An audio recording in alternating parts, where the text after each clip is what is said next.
What is going on, ladies and gentlemen, and welcome to the first ever edition of the Pace and Space podcast. My name is Sean Barnard, here with my guy Sam Oshtry of The Score right here. You may have heard us on the airwaves on Fox Sports The Gambler on YouTube before, but we're here to dive in and start carving our own lane with the Pace and Space podcast. So today we're going to do a lot of NBA talk, some team over and unders for the season long here. But before we dive into all that, Sam, how are you doing, my friend? I'm great. It's good to be back with you. I feel like I haven't been on in a couple of weeks.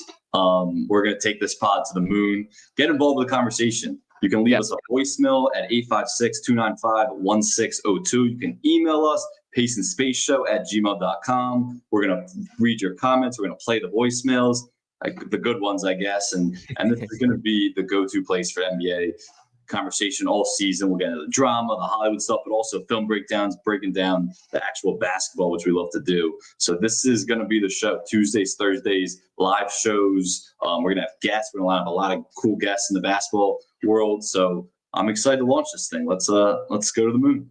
Yeah, 100% there. And yeah, we'll be doing some post-game reaction. We got a ton of big plans for this season. So it's kind of crazy to think this time next week, the NBA will be in full swing. The Philadelphia 76ers off to the races along with the rest of the league, open up against the Boston Celtics there. But we're not going to be exclusive to just the Sixers. We're going to keep this widespread about the NBA. And the topic that we've come up with today is we're going to be drafting our own over and unders for the season. So looking at the win total, and I'm using, for me personally, my odds based on DraftKings Sportsbook, but whatever you may subscribe to, more than welcome there. But picking over, under, and drafting. So kind of a fantasy football element to this, where we'll go back and forth picking our teams and going around the league. So Sam, anything you got to add to that?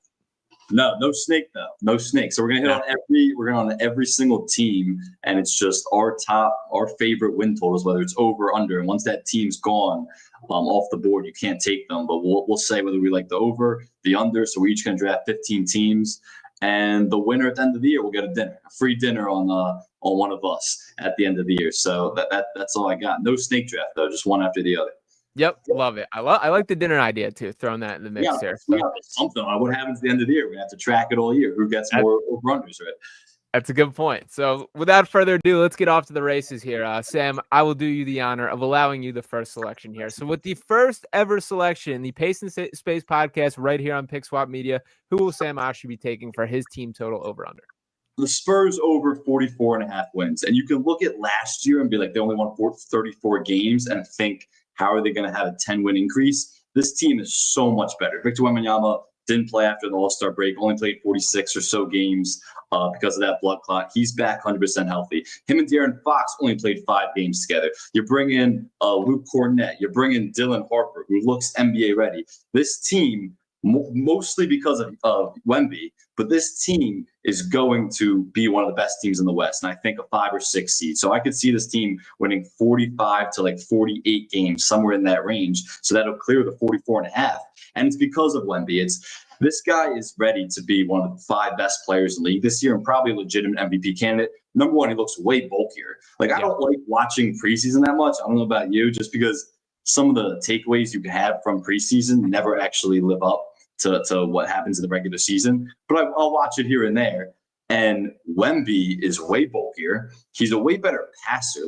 His whole offseason was about becoming a better playmaker and reading the defense, and instead of settling for threes, because that's what he did all the time last year, and really the first 2 years of his career, which was settle for bad contested threes. He can get to the lane in one stride, essentially, collapse the defense, and create so much for his guys. So I think he's going to average a career-high in assists. The shooting isn't great. Dylan Harper isn't a good shooter. We know De'Aaron Fox struggles as a shooter. Harrison Barnes is still there. But they have enough supporting cast. Even the inverted pick and roll with Luke Cornett and Wemby, those guys were running in the preseason. That's crazy. That's 7'4" plus guys. So this team, really because of Wemby, but because I think Dylan Harper is going to be ready in year one. Stephon Castle, we haven't even mentioned, was the rookie of the year last year, because he's in a way taking a back seat to the Dylan Harper, De'Aaron Fox guys. But this team is going to be a top 5 seed in the West. So over 44.5 is my favorite over-under play on the board. Yeah, I'm right with you that this was near the top of my list as well. And I will note that you mentioned that they did go 34-48 last year. That was essentially while trying to lose games the second half of the season. That once Victor Wembanyama had the blood clot, they essentially threw things away to maximize their chances of the draft pick, and were rewarded by adding Dylan Harper with that. I think Dylan Harper, Stephon Castle, and De'Aaron Fox are all among the upper echelon guards in the NBA. I think none of those guys are going to get the ball quite to the level or their caliber of talent deserves. But I think that's a great problem to have as an organization. And I'm kind of was sitting there thinking about this as I was digesting this team. Just like those three with Wemby on the floor is just about everything you can ask for. Think about the way they can push the break. De'Aaron Fox, one of the three fastest players in the NBA. I would name them. De'Aaron Fox, John Morant, and Tyrese Maxey would be my list as far as straight ahead speed there. What you got names faster than that in the NBA? No, I mean De'Aaron Fox and John Morant for sure. I guess Maxey's. I guess Maxey. I guess I might argue Maxey won. Yeah. I mean, John Morant's more athletic than everything else. I don't know if his straightaway speed's crazy. I mean, there's got to be some guys like Dyson Daniels, probably insanely fast, even though he's not faster than Maxey. No, he's not faster than Maxey, but I'm trying to think of like unbelievable defenders like Nickeil Alexander-Walker. He's not faster than Maxey. No, not faster than Maxey, but I was guys were going through my head as you were talking.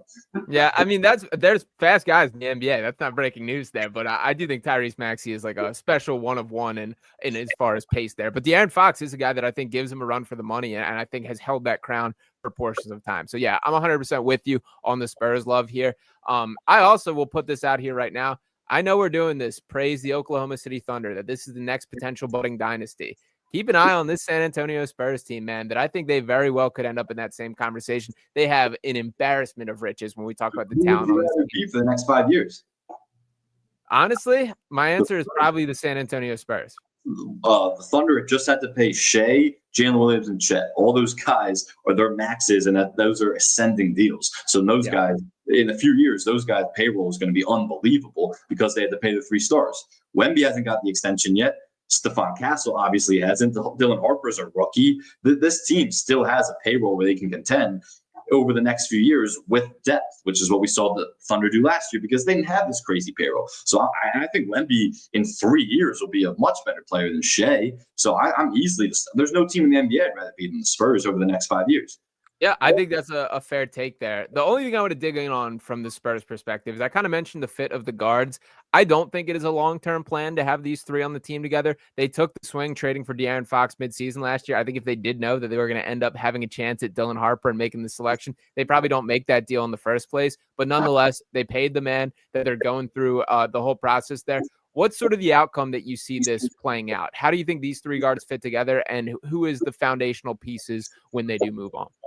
Yeah, I think Stephon Castle is probably the odd man out just because I think Dylan Harper is going to be really good. Again, preseason, it's just preseason, but even when we saw Rutgers, him operating at the pick and roll, he looks so comfortable in a way most rookies aren't in their first year, even though it's preseason in the NBA. So the shot's the one thing, shot like around 33% at Rutgers. He has to become a better shooter, but I think him and De'Aaron Fox are probably the future of that backcourt, and you could see Stephon Castle out. But I also don't like Stephon Castle can play off the ball. Dylan Harper can play off the ball. He played alongside Ace Bailey last year. This isn't like they're not going to be able to work together, those three guys, alongside Wemby, who also is going to play some point forward too. So I'm not like concerned with it, but if one was going to go, it'd probably be Stephon Castle's on man out. Which is interesting. I like all guys. I think Stephon Castle is like very much a winning basketball player and a guy that I would want on my team here. Like he'll be his ceiling is a role, or his floor is like a really good role player. Yeah, great problem to have. So we'll see that happens with the Spurs, but that's what's going first off the board to Sam Oshtry here. I'm going to pick one that brings me a little bit of pain right in the start here, and it's the Boston Celtics right here. I think people are overreacting crazy to the Boston. I'm going over for the Boston Celtics here. They're over-under sitting at 41.5 games here. I do not think this team finishes below 500. They have not finished with a record below 500 since the 2013-14 season. I understand Jason Tatum has a torn Achilles here, but they brought in Anthony Simons, who I still don't think the general NBA fan base is aware of what a caliber of offensive talent this guy is. I do think Joe Mazzulla is going to be on him for playing defense. Jaylen Brown is a guy who I think is going to take this a bit personal as far as a chip on the shoulder that I need to prove that I can sort of elevate a team here. They got some young big men that I'm intrigued by. Nehemiah Keita. There's a bunch of names that we can kind of go down the list there. And there's just a standard for that organization that I respect, man. They won the championship 2 years ago. Joe Mazzulla is an absolute psychopath, and I mean that mostly as a compliment there. I think this team is going to be an absolute playoff team and in the mix to potentially win a title again if Jason Tatum comes back at the right timeline there. Give me over 41.5 wins. I'm with you. just because, like, what you talk about with Joe Mazzulla, where he is, like, his guys are going to play so scrappy. And this is the worst front court in the NBA. And when you get rid of Luke Cornett, Al Horford, and Kristaps Porzingis, they have nobody left. Luka Garza is going to get serious minutes for this team. Who isn't awful. He's not awful. He should never be getting serious minutes as a center for any playoff team at this point. But that front court's awful. And they're not going to be a good rebounding team because of that, no rim protection. But what they're going to do is they're going to pressure the hell out of the ball. And that's what Joe Mazzulla is going to get these guys to do, because they have some scrappy defenders. And when you play that scrappy and you have that type of ball pressure, you can have a decent defense. And that's what you really have to do if you don't have rim protection, is you just got to pressure the ball. That's a trend you're going to see throughout the league, is the pickup point for a lot of these teams is going to be so much higher than you've ever seen. The Pacers really were one of the first teams to do that last year. But the pickup point where you're going to see guys pick up full court or 3/4 court, that's going to be a trend to watch throughout the NBA this year. The Boston Celtics are going to be a team to do that, because they're going to have relentless ball pressure. Jaylen Brown can be like a 1A guy. Peyton Pritchard, Sandhauser, Anthony Simons isn't bad. The only thing is, I'm not sure he's going to be on the team past the deadline. I think you will. Probably a movable contract that they look at, because somehow they have to get under this cap that they're going to look to do. So I'm not convinced that this is going to be like a good contender or anything like that. They're going to shock people. But the over 500, I think that's more than doable. So I'm on the over 2, but it's not like I'm really high on it. Okay, so I'm higher on the Celtics than you. I think this team's in play to win a championship this year, as long as Jason Tatum. If Jason Tatum comes back for the playoffs, this team can win a championship. They do not have a center. Well, you also named that they're going to be wheeling and dealing. Like, this won't be their complete roster. Yeah, and but part of it is they can't bring in anyone. They're wheeling and dealing to get rid of contracts and get their payroll decreased. They can't bring in some like high name centers getting paid a lot of money. But you can get a veteran backup center. Like, they don't need to find Nikola Jokic here. They just need like a bare bones guy, and I think they can find that pretty easily. Look, I mean, if they're like a sneaky 7-8 seed and Tatum comes back in like March, for sure, nobody's going to see them in the playoffs. I could see them making a little run. I'm not convinced Tatum's going to come back necessarily. I think definitely. Dude's already dunking, man. Yeah, I'm not going to say it's dumb. It's just like the Celtics will not let him rush it. Even if he's cleared, even if he's technically cleared, the Celtics are not going to let him rush it. You want a full year of recovery, and even a full year of getting your body back to what it was, which would be next summer and then into next season. So I get the hype is there. I'm still very skeptical that he's actually going to come back. Interesting. I think Jason Tatum is one of those like competitive freaks that's going to find a way to make it worse. I don't think it'll be 100% his call. You got to save the player from himself sometimes. Yeah, that's fair. And who knows? We'll see. We can have those championship talks when we get down the line a little bit, but I am locking the Celtics in for over 41.5 wins there. I had the Celtics 15 on my list. I had their over for 2, but I had them 15 on my list, the favorite over-unders. Wow, that was my top pick opening up there. Yeah, so I'm pretty surprised. Yeah, I've kind of, we'll see. We'll get down the list in proper time here. So we'll talk through them as we get through. But Sam, I'll throw it to you for the 3rd overall pick here. All so right. Spurs first, Celtics second. Who are you going with the 3 slot? My favorite team in the NBA this year was the Atlanta Hawks. And they're over, and I believe the number is 46.5. I could see this team being a top 3 or 4 seed in the East. And part of it's what they did in free agency. Part of it is what they're getting back. Get Nickeil Alexander-Walker in free agency. Get Kristaps Porzingis, which was a big move for them. And he's apparently past this weird illness thing that he was dealing with last year. Trae Young's on a contract year. And Trae Young, to me, had his best season of his career last year. The numbers don't necessarily say that, but his assists were career high. And his shot selection and his efficiency was better than it had been throughout his entire career.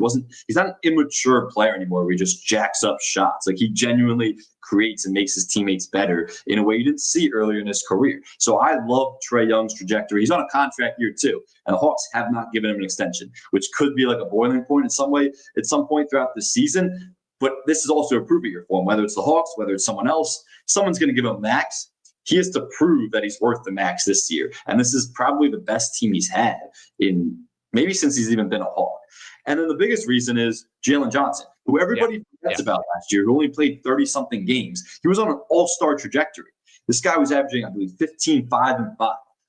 He was unbelievable last year, and then he gets hurt. And after 36 games, and then the Hawks they don't fall apart because they didn't really tank, but they were much worse without him. He's coming back fully healthy. Dyson Daniels, we know what they're going to be defensively. Quinn Snyder's a great coach. I think the Hawks are a sleeper to win the East. You always see a team make a late run. So I think the Hawks are a sleeper to win the East. but I love this Hawks team.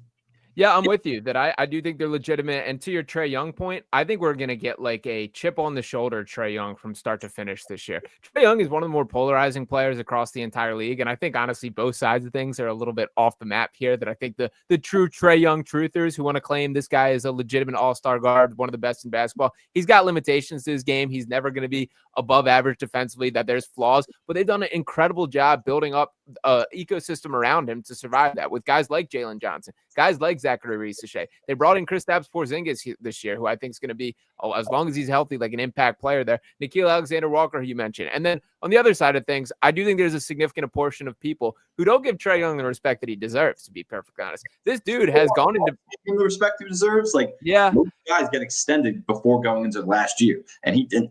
Well, like, I guess how the Hawks view him. I guess this is where I'll land on that, and this is where I think the Hawks are at in this conversation. Is for starters, like they're gonna pay him when push comes to shove. I feel, or I think here. I also think there's a non-zero chance that Jalen Johnson could be the best player on this entire team by the end of the season. I agree, 100% agree. I think Jalen Johnson's gonna be an all-star this year. He's had health issues in the past. Not like last year was the first year he got hurt. If he can stay healthy, though, I think he could be the best player on this team too. Which is also a question mark. Like, are you willing to give Trae Young the max? If Trae Young has a bad year or like an injury happens and kind of derails his season, I'm not convinced the Hawks are going to give him the max. I don't think it's a foregone thing, or else I think they would have done it. They would have extended him with a year left on his deal. So I think this is a huge prove-it year for Trae Young and his future with the Hawks. Yeah, no, I'm with you there. And just as shout out to everyone getting involved in the comments. Sam's not saying he's a number one Hawks fan here, but for the sake of this exercise of draft this season.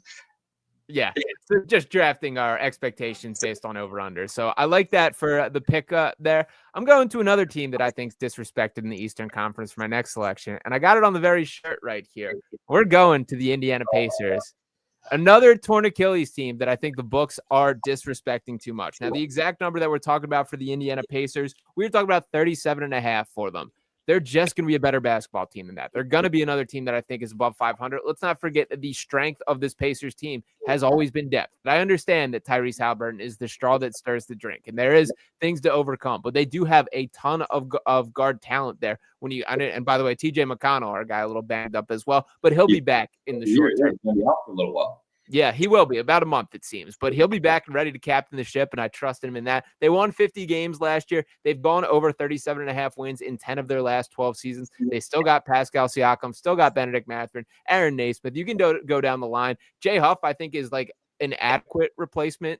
He's not Miles Turner, but he can at least, I can squint and see the vision a little bit there. I think that was a nice, like, under the radar sort of addition and guy that they brought in there. I'm still buying stock on this Indiana Pacers team, and I still think they find a way into the postseason. I actually love Jay Huff. Someone's asking me who's like breakout player of the year this year, and I actually said Jay Huff. I was just listing guys in my head that I think are going to have a great, surprising year. I love Jay Huff. I think he's a legit starting center in the league. I don't love this Pacers team. This is our first disagreement. I got the Pacers under, and I'm very confident in this Pacers under. Tyrese Haliburton was everything they did. Like, you have to completely change your identity, the way you play, how much he created for his teammates. And everyone thinks that, like, Pascal Siakam has never been a 1A on a winning team ever. You go back to those Raptors teams, those teams were awful when he was a 1A. People think Andrew Nembhard, because of his crazy playoff run, is going to step into this role where he's going to assume a lot of the ball handling responsibility. He's going to be their number one creator. He shot 38% from deep in the playoffs.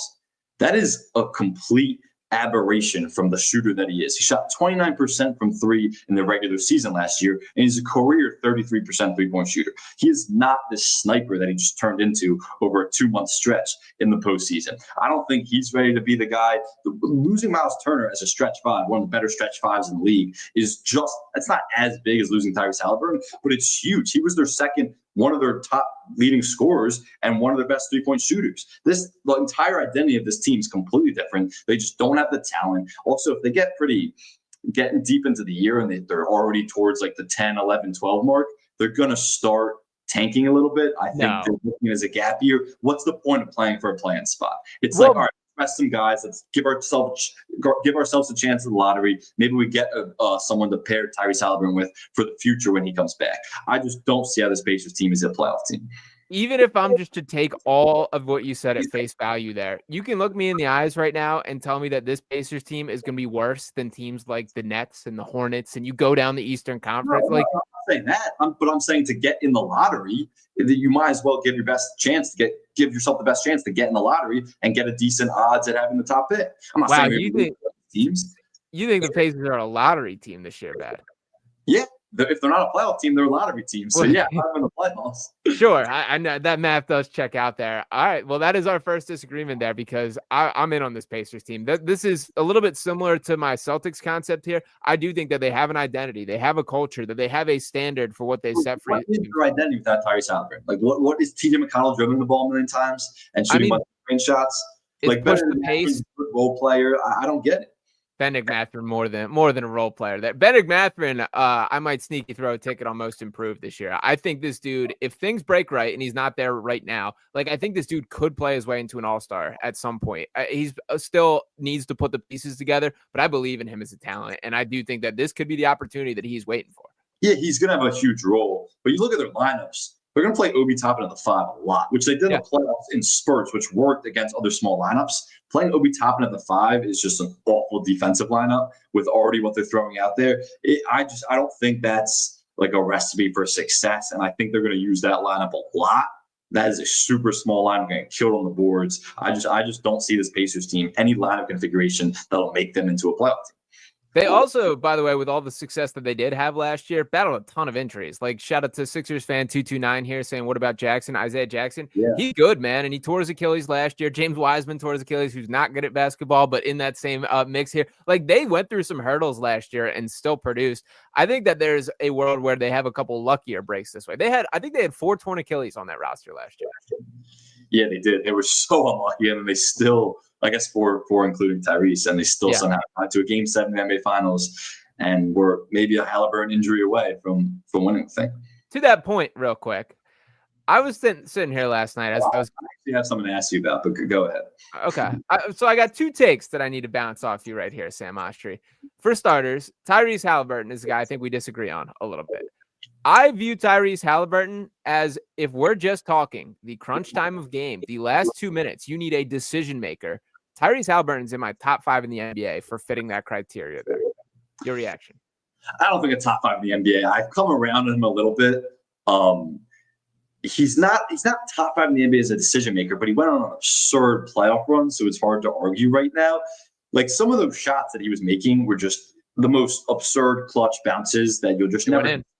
Yeah, they did. This isn't a run. That's not a run that will ever be replicated by him or the Pacers, or maybe any other team, because of how improbable it was. It's just I don't see Tyrese Halliburton in that role because I don't view him as the elite level scorer. I will say his aggression really picked up in the second half last year. So when I was critical of him early on in the last season before, when he really came onto the scene, his aggression in the second half of last year, and that's something you heard Drew Hanlon, his trainer, talk about with him mid-season. There's clips of that in that new show even on Netflix, Starting 5, where Tyrese Halliburton is featured as one of the guys. It was, you got to be more aggressive getting the basket. It's not just for you, it's for your entire team. When you're actually attacking the rim, not just looking to score, but also looking to pass, this team is so much better and you're so much better. You create more scoring opportunities for yourself and everyone else. He really improved that in the second half of last season in the playoffs. So I came around him a little bit, but he's just not the elite level scorer that some of these other guys are. He's not the clutch. He is. Yes, he is. Yes, he is. He's not the clutch guy that a Jalen Brunson is, who led the league. Yes, he is. He's better. He's more clutch than Jalen Brunson. He's just directly more clutch scoring last year. Who said who packing? The Pacers were the better team. The Pacers were the better team in that series. Who hit the shot? Who put this exact motion, Sam Oshtry? You're not playing one-on-one. The ball bounced up to the shot clock and landed in the net.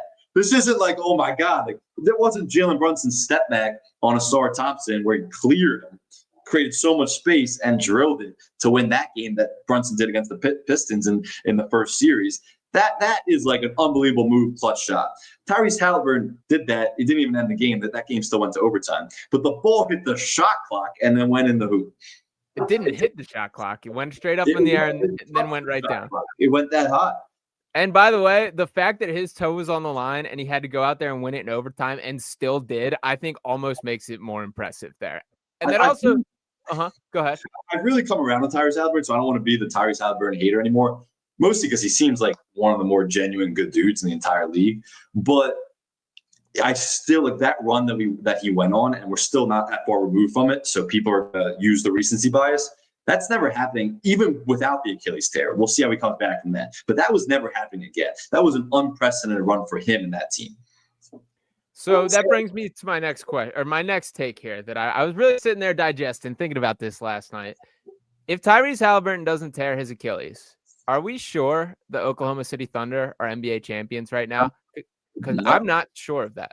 No, I mean, Tyrese Halliburton got off to an unbelievable start. He drilled 3 threes in the first few minutes of that game. Pacers were playing really well with a lot of confidence. I'm not sure at all. I mean, it would have been a great game. You never know how it was going to go. Thunder were at home, but I'm not 100% convinced at all. But that's the nature of the league. Yeah.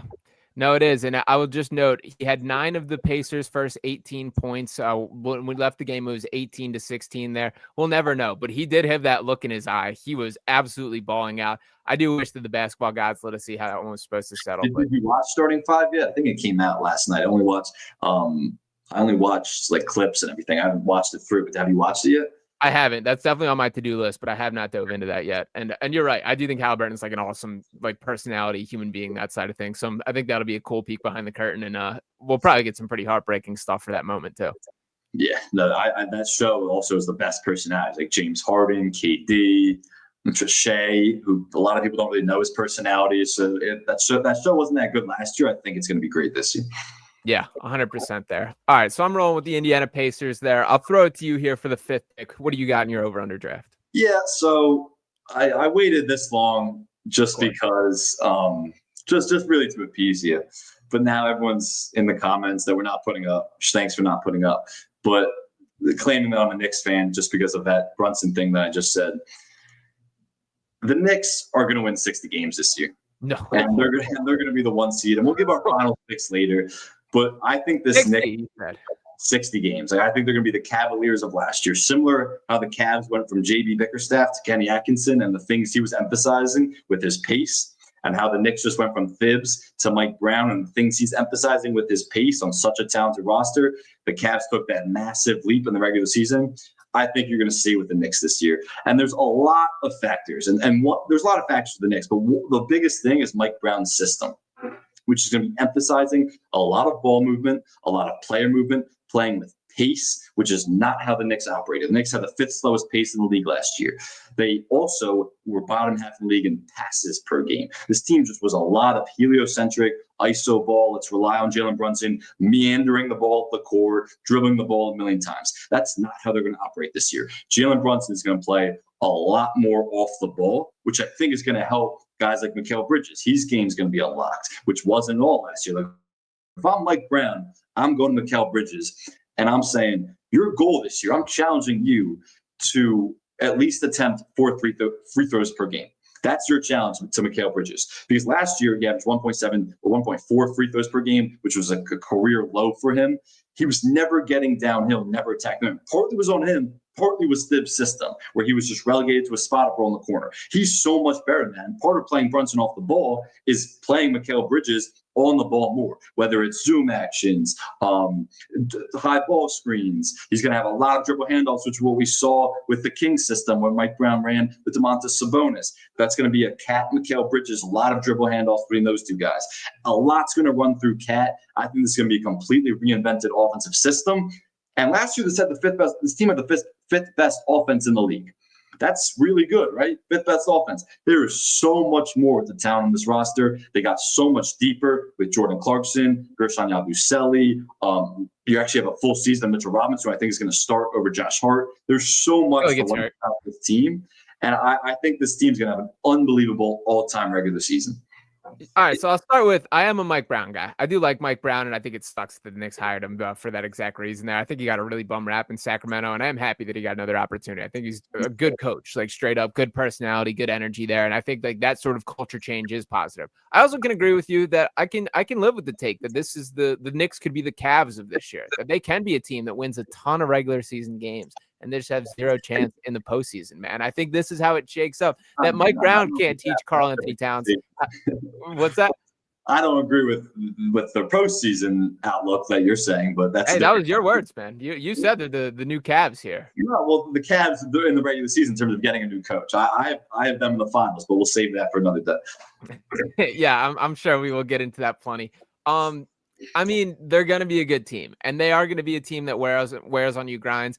I was not going to take the Knicks in this overall draft here. I knew this was going to team that you were going to hit on pretty heavily there. I'm not going to argue that they're going to clear their win total here. The Eastern Conference is there for the taking, and if they do want to look themselves in the mirror and say we are legitimate contenders, this is the best version of us. Now is your opportunity, man. And I do like some of the smaller moves they did. Breaks my heart to have to watch Gershon Yabusele in a Knicks uniform there, man. But yeah, I get it. I still don't believe them from a postseason perspective. And I'm also very skeptical of this concept of you move Jalen Brunson off ball and that more good things can happen here. Like, I think to some extent, the heliocentric offense that they ran, that's because that's who Jalen Brunson is, man. Like, that's who he is as a basketball player. And I don't know.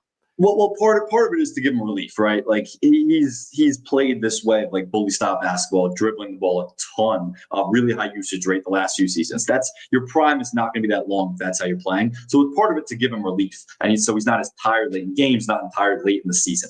Part of it is also because Mikal Bridges can thrive on ball. We saw that his couple of years in Brooklyn, and even towards the end of his time with the Suns. Like, I think Mikal Bridges, and look, he's a really good pull-up mid-range shooter, and he loves to get to that spot instead of taking the extra dribble or two and getting downhill. But he also is capable of attacking the rim, getting downhill. He can be a creator. That's why I hated how Thibs was using him last year, just spotting him up in the corner and relegating him to that role. I think he is going to have a great season, and Mike Brown, part of his job is to unlock Mikal Bridges and allow him in this new system to have that great season. So it's twofold between those two things, where it's going to help other guys when Brunson's off the ball, but it's also going to help Brunson's longevity for this season and for his career. He's also a great catch and shoot 3-point shooter. So like Brunson can do a lot of things off the ball.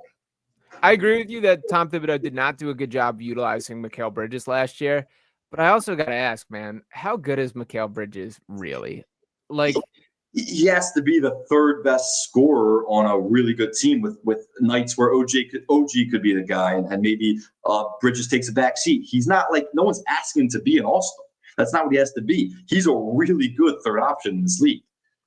I don't know if I'm quite all the way there. Like, he's a good player. Don't get me wrong. He's absolutely a starting caliber NBA player. I don't think he's going to be a guy that's ever pushing for an all-star appearance. I also think we saw the limitations in Brooklyn when he was asked to do a little bit too much. That is no coincidence that team didn't win pretty much any games there. And Phoenix was like the right role for him, it felt like. I will give him credit there, and he sort of has evolved his game to this point. He's one of the better players in this league, but I do feel like a lot of times Mikal Bridges gets thrown into a category of player that he just straight up does not belong. The Brooklyn thing isn't really fair because he was the best player on that team and asked to be the best player on the team. He will never be that. It's using him on ball and Jalen off the ball in stints. Like, the fourth quarter comes, clutch time comes, they're going to go back to what Jalen Brunson does, where he's dribbling the ball a million times, and they're going to go back to the Brunson, Karl-Anthony Towns pick and roll. But a lot more is going to run through Karl-Anthony Towns as a hub, similar to how Mike Brown used Sabonis. And do you think that's a good thing? Do you think that's a good thing? You really think that's a good idea? I think it can be when you have the offensive talent they have. Like, even Miles McBride is going to have a bigger role in this team than I think he did last year. So I absolutely think it can be. I don't have a problem with running a lot through Karl-Anthony Towns as a hub. Yeah, I think you're playing a dangerous game if you're asking Karl-Anthony Towns to be a significant decision maker in your offense. So we'll see how it shakes out. He's an underrated passer. Underrated, throw the ball like three rows in the stands guy too. Well, if you're gonna make some great passes, you got to be willing to take chances. So he's going to do that too. The other thing with this team, real quick stats, and I was going through my notes that I was looked up and found in research with this Knicks team. The Knicks led the NBA in shots per game late in the shot clock, which is between 4 and 7 seconds left in the shot clock, and fourth most shots per game in very late shots in the shot clock, which is a shot between 0 and 4 seconds. This team dribbled the ball up the court super slow, took so long to get into their actions, and just chucked up shots late in the shot clock. And they were still the fifth best offense in the league. Mike Brown is not going to have that approach. Part of playing with pace isn't just playing fast like people think it is. Part of playing with pace is getting to your actions super early. And that's what Mike Brown is going to be emphasizing. That's something the Pacers did really well last year in their run to the finals. But it's going to be getting the actions really early and having a lot of counter actions and getting shots up earlier on in the shot clock. So I just think this offense is going to be completely reinvented, and I think that's going to help them make a jump. And then the final point is switching up their starting lineup and having Josh Hart come off the bench is going to be huge for this team, because this was an average defensive team with Cat playing the 5, who isn't a 5-man defender. He just gets exposed in the pick and roll. But him playing the 4, the best defensive season of his career was with the Wolves when he was playing the 4 defensively alongside Rudy Gobert. And those two guys matched up really well with Cat guarding the 4. So I think that's how they're going to have it, with Mitchell Robinson this year playing the 5 alongside Cat playing the 4. And that's going to help the whole team defensively. So I'm just Cat, man. I know you're not. I knew you weren't going to be there. Well, here's the theory with that. So I'll walk with you here. I agree with you that Cat can't be a 5-man defender. He just can't. He's not good enough to do that. We've seen it for years to this point in multiple different teams that we saw with the Timberwolves. That was very clearly on display here. How many power forwards even exist in the NBA, man? Like, do you feel great? Like, let's say I'll use the Sixers. Like, do you feel good about Karl Anthony Towns guarding Paul George on the perimeter, man? Like, do you? Like, no, but he guarded Tobias Harris. I'm not saying Paul George. Well, twice. That's not the same thing. But like that was a 4 type. That was a 4 shooter type that he guarded a lot in the postseason last year, because they did a lot of those lineups with Mitch alongside Towns. So I think he's capable of it. He did in Minnesota. Like, yeah, guys are stretch fours now, but he can move his feet better than people think. He just can't protect the rim at all. Correct. That is the root of the issue with him. But it's also like, that's the flaws of Karl Anthony Towns as a basketball player, man. Like, I feel personally that you can't have an elite defense with Karl Anthony Towns a part of your team. I think he's that flawed as a basketball player. We're the best defense in the league. With Rudy Gobert, when you have a great point of attack defense and you have a great rim protecting center like the Wolves had, they were the best defense in the league, and Cat was a part of that because he was guarding 4s. What I will give you is that Brunson and Cat are on the floor at the same time, and you're probably not going to, in your clutch late lineups, you're probably not going to want Mitch there for offensive purposes and obviously for free throw purposes. So that's when it could get dicey, when you Cat and Jalen Brunson on the floor late in games and those two guys are constantly being attacked. But that's a playoff issue as far as I'm concerned right now. Yeah, and I'm sure the spacing will be great with Josh Hart in the mix for all this as well. I'll leave it at that. We'll have plenty more Knicks discussion there, but I'm not surprised to hear you take that off the board. I'm going to stick in New York for my next pick here. I'm going with the Brooklyn Nets here. I'm going with an over for our Brooklyn Nets. Really? Yeah. It starts with this for me. For starters, Jordy Fernandez can coach his ass off, man. That dude is a ball knower, a high IQ, X and O's guys, and I cannot wait till he has like a legitimate team to build around. I understand the organization stance that they're invested in tanking. Their owner has directly said it on like out there right now. But I just kind of think that there are too many young guys who are going to compete their ass off on an every night basis, that they're not going to find a way into winning games, that these players directly will not be throwing games, that Jordy Fernandez is not going to be trying to lose games. He is trying to build up a resume to prove what he can do at the NBA level. I'm still shocked that they used all 5 of those first-round picks. And to be perfectly honest, I don't love any of the guys that they walked away with. Danny Wolf, probably the guy that I'm the highest on as far as immediate impact, what it can bring. I like Nolan Traore a little bit as well. Ben Seraph is okay. But they're all like, they took a bunch of shots. Some of these are going to work out. Now, the other side of my shoulder here, I can't ignore, is Cam Thomas, Michael Porter Jr. on this team and are going to be absolutely shot chucking, particularly Cam Thomas, who's going to be an unrestricted free agency after taking this qualifying offer. But there's still going to be nights where that works, man. Their over-under is 20.5. I think this team can win at least 21 games this year. I'm on their under. Wow. All over their under. I love Igor Demin, and I'm in the minority where I actually didn't mind the Nets' draft approach, partly because I love Igor Demin. If you take Cooper Fleck out of it, because if he reaches 65 games, he's a shoo-in for Rookie of the Year. Igor Demin, other than Cooper Fleck, is my pick to win Rookie of the Year. I think he's going to be awesome and have a lot of opportunity in year one. The one knock on him was his three-point shooting and his free throw shooting. He shot 69% from the line at BYU. It was like a 27, 28% three-point shooter. But he shot the ball a lot better at draft workouts, shot the ball pretty well from 3 at Summer League. So, and the stroke isn't bad, and he never lost confidence in it. So if I see those two things where it's not like he has some awful like release point or awful shot, and he never lost confidence in it when he was at BYU throughout the whole season, I can feel confident about that shot developing. I love the pace he plays with, acceleration, deceleration, the best passer in this draft. I love Igor Demin. I think he's having a great year. So I didn't mind their approach because, number one, I like him. And number two, if you're going to have a lot of guys who are playing the same position and you're just looking for that next big guard in a sense, you might as well draft a bunch and see which ones works out. Some of them have to pan out, right? Like Ben Seraph could be a really good player too. Not super sold on Danny Wolf, but we'll see what he does. He's sick, man. He's sick. Well, I'm not there yet, but we'll see what he does. So I like what the Nets did from a draft perspective, but this team is so young, and they're relying on Cam Porter and Cam Thomas and Michael Nelk Porter. And those two guys are just shot chuckers who aren't going to play winning basketball this year. And so I can't get behind this Nets team racking up wins. And I'll give you the coach. He's a 21. I need 21. 21. That's a lot for this team. Because the Nets also shouldn't want Cam Thomas and Porter to shoot that much because they want to get more opportunity and see what the young guys have and have those guys develop. So I'll give you all the stuff with the coaching with Jordy, and he's a brilliant mind, a brilliant developer of talent. Sure, all that's true. This roster is just awful. And here's the last thing. Go ahead. I would disagree with this roster is awful because I think there's more veterans than people acknowledge. I was looking at the roster today. We're talking about Haywood Highsmith. We're talking about Terrence Mann, Nick Claxton, Zaire Williams. These aren't studs. I see Nick Claxton finally getting dealt the deadline, but yeah. Could happen. And I honestly do hope Claxton gets to go play real basketball somewhere because he's a good player. He's definitely good. He's definitely good. And he's been in a miserable situation. Here's the last thing with this Nets team and why I like their under. They don't have a draft pick in 2027. They gave that to the Rockets. So this next draft in 2026 is everything for them. That they need to give themselves one more chance at getting one of these top picks in a pretty good and deep draft that we have again coming up in 2026. So this is everything for them. If they're even playing decently well through the first 30 games of the season, they're going to start taking a tanking approach because they need to give themselves the best chance to have a top pick in 2026 because they have nothing in 2027.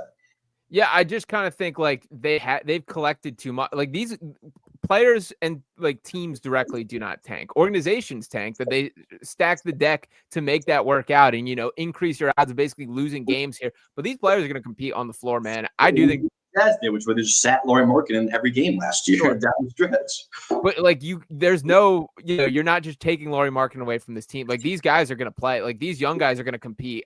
Give me 21 wins is where I landed on there. I know it's a super low number, but I can't see them getting to 20.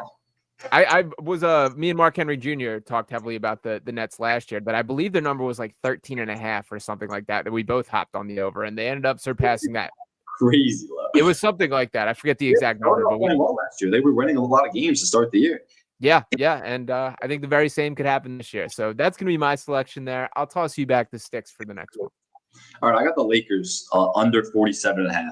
I don't get what the hype is around this Lakers team. I don't know if we're going to see LeBron for a long time. They're saying mid to late November now. This back thing sounds super serious. And LeBron was already on the decline as is. He's not a top 20 player in the league as far as I'm concerned right now.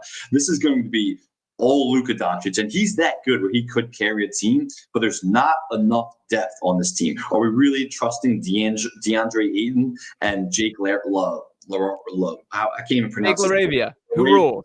That one I'll stick up for. Yeah, I like Jake LaRavia. He could be all right, but there's not enough depth on this team, which was a huge problem last year, which is why they played 5 guys in the second half of a playoff game for the first time in NBA history because JJ Redick had nobody you could trust on that bench. I still don't think it's a very deep team. I don't think they had a good offseason.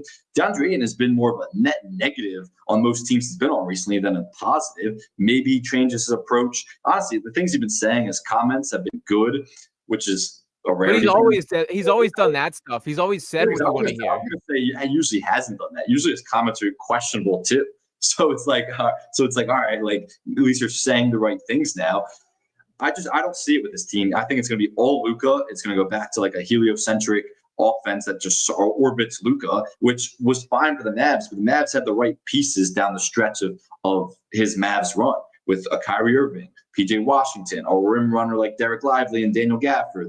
Those are the pieces that make Luka Doncic have a great team around him, and those are the type of guys he needs. They don't have it with this Lakers team. So this is a lot. This is a huge number, which is always inflated because Lakers overs are always really popular for people to bet on. But I just don't see it with this Lakers team. I could see them being in the play-in this year. Yeah, I'm completely with you, to be honest. That I was also on the under for the Lakers, and this would have been a selection of mine. I have to imagine Luka Doncic has had a moment where he's looked around at this roster compared to what was built out for him in Dallas and just been like, damn, like this is not what I was kind of hoping for. Well, I will say I think their plan is next summer. They're going to have a lot of cap Sure. space. LeBron will be off the books. Austin Reeves will be a free agent. We'll see what happens with him. So I think the plan was always like, let's get to next summer, because that was probably what they pitched Luke on when he signed that extension. So I don't think he expected it to be crazy this year. But you're right; it's a far cry from what he had in Dallas. And to be fair to the Lakers, like you can't just transform a roster overnight. When you get a guy like Luke and go to cater to his skill sets, it does take time. And it was a midseason trade, which they never even really truly had a chance to. I also want to note, like, this is absolute loser stuff from LeBron James, man. Like the sitting out, the talking about. Do you think he's actually injured right now? Because I just don't. Yeah, you do. I usually would love the opportunity to jump at some LeBron bait like that. He's definitely injured. What was that injury where it's like a nerve issue in his back? A sciatica, as he's playing basketball with Kai Cenat and like running. Like come on, man. He suffered in a workout late July, early August, and he hasn't had the normal routine. It just got worse. That's my understanding of the injury. I didn't see him playing basketball with Kai Cenat, but maybe he was on that. Like he was shooting. He was like stream. I'm sure it wasn't real basketball. It was on a court. Like he wasn't like going hard, but he was doing enough that I'm like, dude, this man is not hurt. Was my honest thoughts when I was watching that video right there. What I think he's doing is I think he's trying to do a LeBron James thing where he's like, do I want to play for this team? Do I want to not? Like now it's like he wants to be patient and see what the team looks like before coming back. Like, what do you think it's going to look like, man? You've played with these guys for how long? You know who Luka Doncic is. This is your team. Just lace up your boots and play, man. LeBron James is no longer to the tier of talent that he can just like hold the entire league by the strings here. And that's what he's doing once again. He could easily be at least active in this organization in a way that he just hasn't been. When you said you had some takes you wanted to get off your chest, I know that was one of them, right? It was. I mean, I do feel that way. Like, it seriously feels like he's doing this dance of like, do I want to play for the Lakers and do I not? Well, dude, you chose this. Like, you opted into the contract. You had your own free will in this situation, and you chose to come back here. I don't really think that's what he's doing, to be honest, because I do think part of it could be I don't want to play that much this season because I want to be healthy for the playoffs. Yeah. And so I think they're going to take that approach as is, have a very cautious, patient approach where I don't think he's playing more than like 60, 65 games this year. I don't even think he's going to meet the minimum requirement to make an all-NBA team. So that streak's going to come to an end this year. But I don't think that's what this is. I think this is a real back injury, and it sounds like it's not great. I will give you the fact that he probably wants to get some leverage back from the Lakers, but there's not an opportunity for him to do that because there's not a lot of teams that, number one, can trade for him this season based on the salary cap and everything, or would trade for him to give up their entire team. Like the potential Cavs team would have to give up their entire team for 1 year of an injured and old LeBron James. So he doesn't have that leverage that he once had. So if he is taking that approach, it would just be really dumb from his perspective. Yeah, I agree with that, and I think that's exactly what's happening. That's not like my spidey sense of things of how this entire interaction. So I don't know. I would just prefer. I'm sick of all the other stuff with LeBron. He's an incredible basketball player, man. There's no doubt about it. One of the greatest of all time, arguably the greatest of all time. Just be normal for a season. Just go be a good basketball player alongside Luka Doncic. Like his Hennessy promotion? I did. Like that one honestly. Trust me, I've been the biggest anti-LeBron off the court guy for the phoniness, and that's LeBron. That's what we've known from LeBron 23 years now. Is he does stuff like the Hennessy thing that's just corny and dumb. Were you more bothered by the LeBron Hennessy or the Trae Young crooked T ad? I mean, the LeBron Hennessy, the fact that people really thought he was retiring was just like, where have you paid attention to the league the last 20 years? The Trae Young thing, I also was thinking the same things. Like, what announcement could he even make? He was going to retire abruptly, like request a trade with sitting down with Adam Lefko, who's awesome and I love, by the way. Yeah. But like, I didn't even know what that was going to be. I didn't even think about it more than 2 seconds. Trae Young also had a weird thing. Like where he made a video this summer responding to Pat Bev, but it was cut and edited in the weirdest way. It was like a 20-minute response video to like one criticism Pat Bev, but it was like edited and cut like he was like giving a sermon or something. One of the most bizarre. I don't know who on his team thought that this was a good idea, but he needs a new marketing and social media team. That was one of the more bizarre videos I've ever seen from an NBA player. Yeah, that was a little strange. I still will give him a better offseason than Michael Porter Jr., so I'll give him a little bit of love there. He took the crown of the king of the NBA. I'm sure he actually had a fun NBA offseason, hanging out with Stein boys. But it is probably didn't play a lot of basketball. For sure there. I'm with you. I'm also on the under of the Lakers.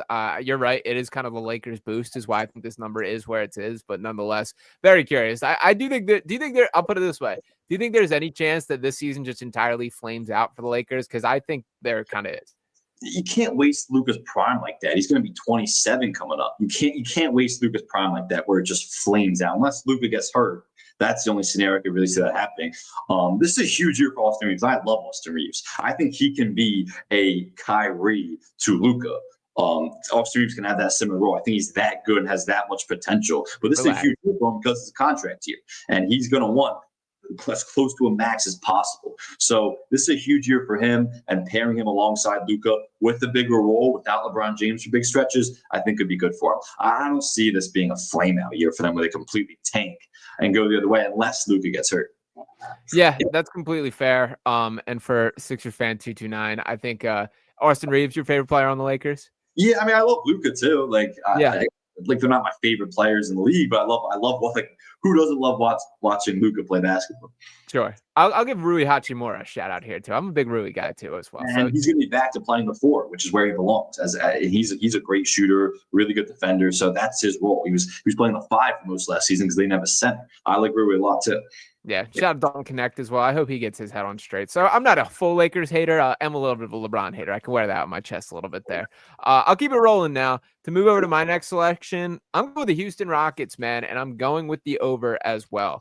Over 53.5 wins for the Rockets. And they won 52 games last year, and they added a little man named Kevin Durant to that roster there. I think it's the exact piece that they're missing, that they just need a go-to scorer, and that's who Kevin Durant is, arguably the purest scorer of all time. I think he complements that roster completely. The biggest concern that pops up here is the injury to Fred VanVleet. That's a big hit. There's no way around not acknowledging that. I'm a believer in Reed Shepherd, man. I think he's going to step right into those shoes, and I'm not going to say that there won't be some growing pains with it, but I think he's ready. That was a guy I thought would be in rookie of the year contention last year, never got the opportunity, and this year he's going to have plenty of it. Amin Thompson's going to take a leap. Jabari Smith's going to continue getting better. Tari Eason's incredible defender there. They've got so many bodies. Alperen Şengün, I didn't even mention, who had an incredible summer, one of the best summers of any professional athlete when you talk about what he did in the Eurobasket, the development and layers that he's added to this game.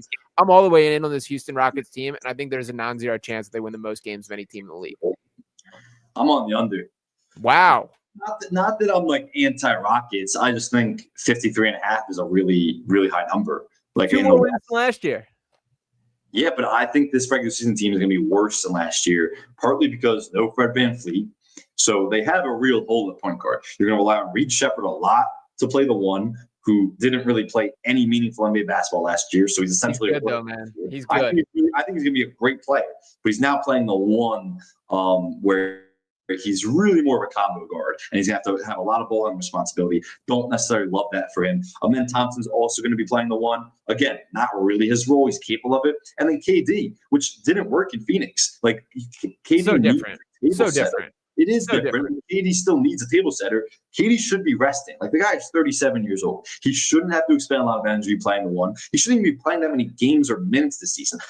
Part of the reason why I like him joining the Rockets was because of how deep they are, where they can win a lot of regular season games while he rests, and they can be fully healthy for the playoffs. This guy is getting up there in age, and I want to savor all the KD basketball moments we can because he's that great. But he's getting up there in age. So he's going to have a bigger load now, which I don't love. They're always going to have a great defense. I just don't think this is going to be some like unbelievable regular season team and shock the league like they did last year. Şengün, Amin Thompson, we know what he's going to be, probably an all-star this year. Şengün was awesome in Eurobasketball. He's a whole nother level to his game probably. For whatever reason, this is just an under team to me where they came onto the scene last year. Now it's about getting ready to make a playoff run, not prioritize the regular season as much. 53 is a lot of wins in an unbelievably deep West. Could the Houston Rockets win a championship this year? I don't think so. I think they can. I think the Nuggets and the Thunder are the 2 best teams in the league, and then there's a big gap between everyone else. And I think the Rockets are part of that second tier of teams. Fred VanVleet is a huge loss. We'll see what Reed Shepherd is playing the one. We'll see what it looks like with KD, assuming that one. We'll see if they trade for somebody. I don't think that this team is good enough as presently constructed to win a championship. Interesting. We'll see how it shakes out there. I'm buying all the Houston Rockets stock that I can. I think this is one of the rare times to me that it absolutely aligns where the star was exactly what this roster was missing. And I'm pretty excited to see what ultimately comes about it. So I'll turn it back over to you for the next selection here, but you can keep me on the Houston Rockets side of things for anyone keeping track in the count. All right. Yeah. I don't even know how many teams we've got through, like 10 or something. We got 8. We've gone almost 8 in almost an hour. So we'll speed it up a little bit. Yeah. Especially with some of these bad teams. But I love this one. Should have probably taken it earlier, honestly. Warriors over 46.5 wins. This team won 48 games last year. But it was really what they did with Jimmy Butler towards the end of last season when they went 23-7 and then the best defense in the NBA when Jimmy Butler was traded. 23-7 with Butler in the lap. That is a 63 win pace throughout an entire season. That is unbelievable. And again, the best defense in the league. So I think what Jimmy Butler did to Steph Curry, to his game, where Steph Curry's numbers, efficiency, his scoring, all increased playing alongside Jimmy Butler, because Steph Curry was only created on that team before Butler came. Now Steph Curry was playing a lot more off the ball. Obviously, we know his constant movement and relocation. He's insanely dangerous there. He gets relief with Jimmy Butler as being a primary or secondary ball handler, being a great creator that he is. The Jimmy Butler acquisition was huge. And there are concerns about the age of this roster. You bring in Al Horford, obviously an older guy, second oldest roster in the NBA behind the Clippers. I just think this team has enough depth to overcome some of those expected absences. And this team is just too good. What we saw late in last season, where if they won 48 games last year, they only got better for a full season this year. If they have to clear 47 wins, I think they can. Yeah, this was one that I was just kind of going to let you make the selection on, that I flip-flop completely. My gut goes take the under because something's going to go wrong. That whether it is a Jimmy Butler flare-up, whether it is injuries, the age is like a real thing with this team, and we're going to probably get into that discussion with the Clippers as well. But for the Warriors directly here, I don't think Al Horford has much left in the tank. I also don't think he's a clear fit for that system. I think Kevon Looney is actually a pretty notable loss that nobody has really addressed there in Golden State. It's still Steph Curry. It's still Jimmy Butler. It's still Draymond Green. This team's going to be in the mix. I think they'll be a playoff team, but this number was kind of tough for me to land on. I think Al Horford is a good fit for them. I think they needed that stretch 5 kind of. And the John Kuminga situation is a little weird because I don't really know where he's going to play. He's going to play a lot when Jimmy Butler's out, and Jimmy Butler's going to miss games. That's just going to happen. He's going to play when Curry's even out. But to have Butler, Draymond Green, and Kuminga on the floor at the same time, you just can't do it. And Steve Kerr said that openly last year. There's too much non-shooting on the floor with those 3 guys, so I can't do it. But when one of those guys was out, like in the playoffs, when Jimmy Butler went out and Kuminga or Steph went out and Kuminga had to play up more minutes, he was awesome. So I still think there's potential for Kuminga to be a really good player, but the non-shooting is a real thing. So it's going to be interesting to see how he works on those lineups. Steve Kerr, that is. I still think this team is deep enough and good enough. They're going to be really good. Yeah, and I used to be a big Jonathan Kuminga guy. Loved him coming out of the draft. I was really intrigued by him. I still have no idea how good the dude is at basketball, and I'm not sure that anyone does right now. He's an athletic freak. He as a straight line driver, he is unbelievable. I think it's kind of a bummer for both sides that he plays for the Warriors. He's clearly not a fit for their system and what they're asking him to do. And it is one of the more unique systems across the entire NBA. You just have to do different things than is sort of just normal basketball. And it's obviously been effective when you look at the results for him, but that's not how Kuminga operates there.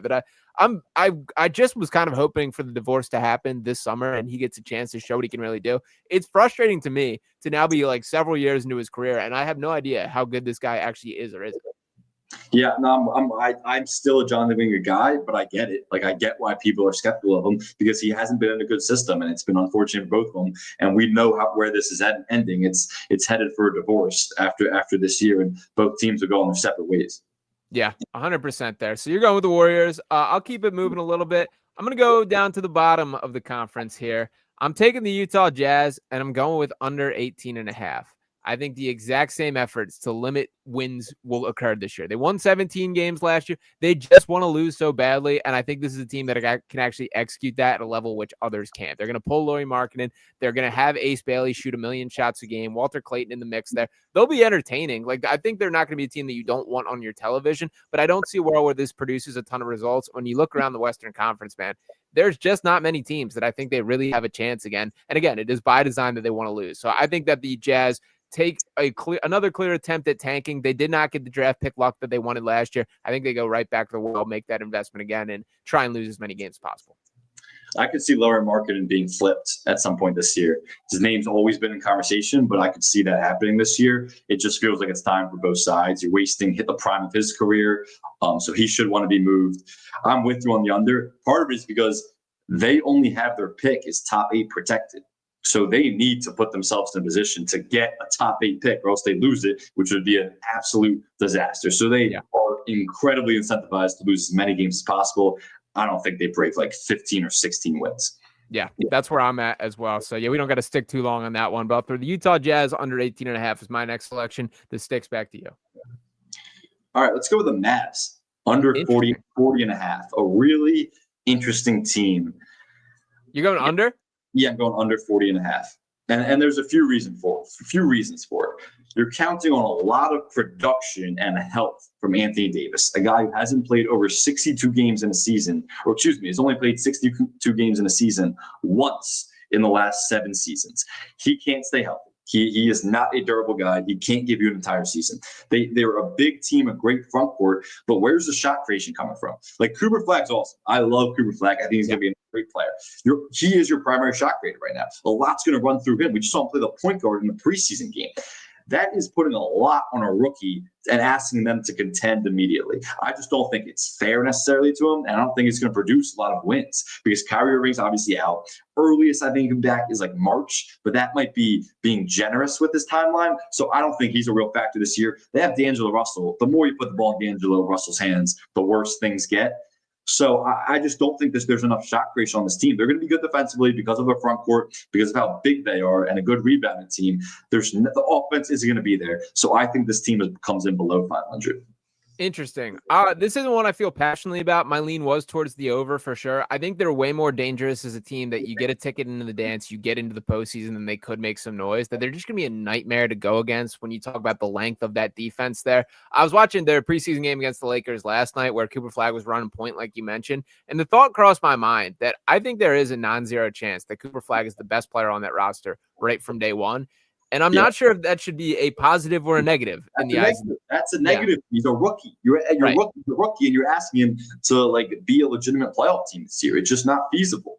Yeah. So that thought, I wasn't exactly sure where to land on that as far as on one hand, that's incredible that Cooper Flag can even carry that baton. And for Mavericks fans here, I'm happy for you guys. You deserve it. I can't imagine having Luka Doncic ripped from you last year, and you should enjoy Cooper Flag to the fullest extent. It is absolutely maddening to me that Nico Harrison just got a get out of jail free card like that by bringing this dude in. He did not deserve whatsoever for them to get the first overall pick. I would have been happier with just about any other team in the league getting it, and I certainly would have been happier if it was the Philadelphia 76ers. But nonetheless, for Cooper Flag directly there, I think he's going to have an incredible year. I think he's going to translate to winning basketball right away. He's so advanced with just getting basketball, man, manipulating with his playmaking, skip passes, the whole deal. And defensively, he's going to be a monster. When you talk about a front line of Derek Lively, Anthony Davis, and Cooper Flag all on the floor together, that's really scary stuff. But you're right. There's going to be growing pains there. I think they're going to be more dangerous in a postseason setting than they are throughout the regular season. So I don't have a huge issue with the under.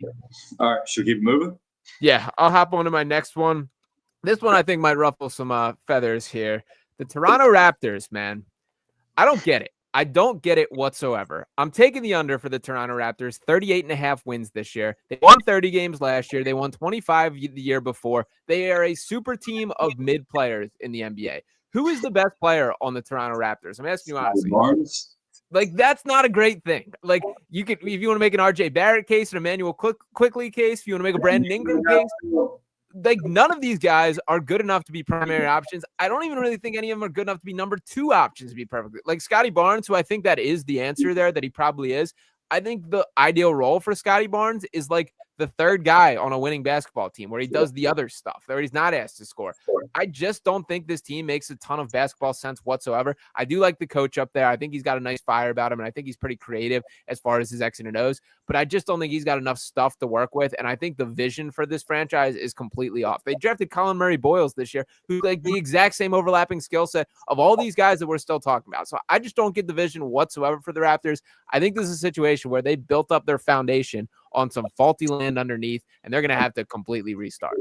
This team I had deep down on my draft list, so I don't feel passionately about it, but I did have the over. And it's just because they play in a really lousy conference, and I could see enough good players coming together and just being good enough to clear that bar. Where Scotty Barnes, Brandon Ingram, remember, RJ Barrett had the best season of his career last year. He was really good when he was on the court. Manuel Quickley, they dealt with so many injuries. Like Scotty Barnes was injured most of the year. Manuel Quickley was injured all year. Quickly intentional injuries, by the way. Like they didn't try for sure, and maybe that's a point towards they could win more games. Yeah. But I also I just don't see how it all fits together at all. But I agree with you. It's my logic is just like enough good players on the team, enough guys who can kind of just give you a bucket. It's like that's going to produce enough wins. Young guys, hungry guys. You're going to produce enough wins in this league in a really bad conference where you're playing the Eastern Conference teams, obviously way more than the Western Conference teams.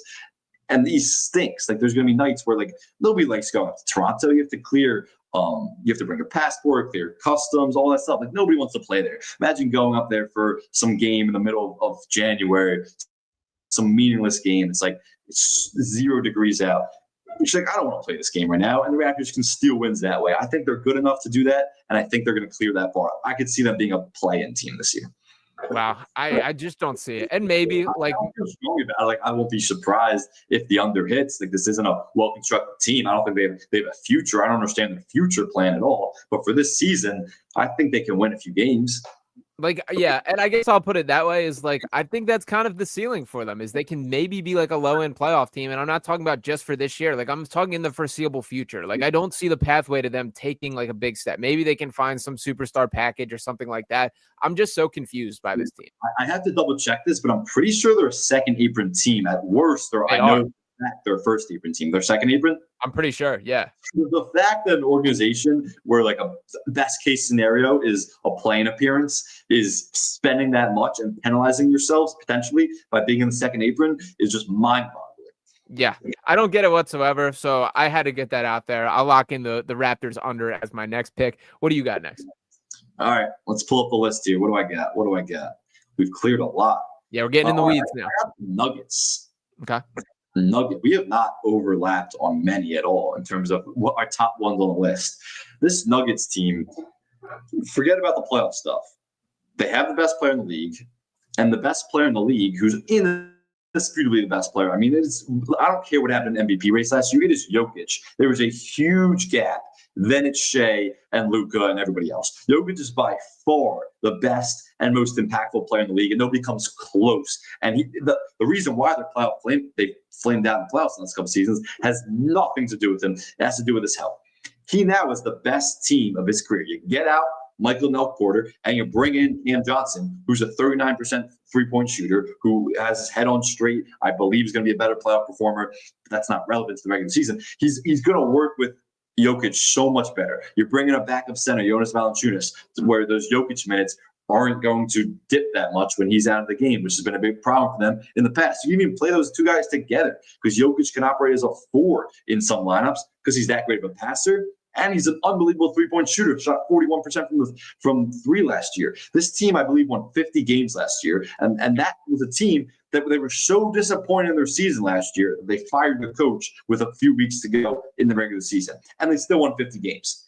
This is a much better roster, much better team. And I think with a new coach for a full season, David Edelman, I think they have one of the best records, maybe the best or second best record in the West, and they clear that 53.5. Yeah, I also was on the over for the Nuggets here, and I agree with just about everything you said. Maybe not the Jokic stuff quite as strong. I don't think there's a gap in the way that you're making. There's a gap. Shea is phenomenal, man. Shea is phenomenal. SGA has nothing to do with anybody else. We're talking about an all-time historically great player that we're watching, who's been the best player in the league this entire decade. Like the No, Shea no, trade, no, no. Relax. was incredible. Entire decade's crazy. In the 2020s, there's been 5 years of the decade. Okay. All right. Who's been the best player of the decade? Well, my brain went to you're saying he's been the best player for the past 10 years, which I would push back on. This decade, the 2020s. He's been the best. He is the best player in the 2020s. Yeah. Okay.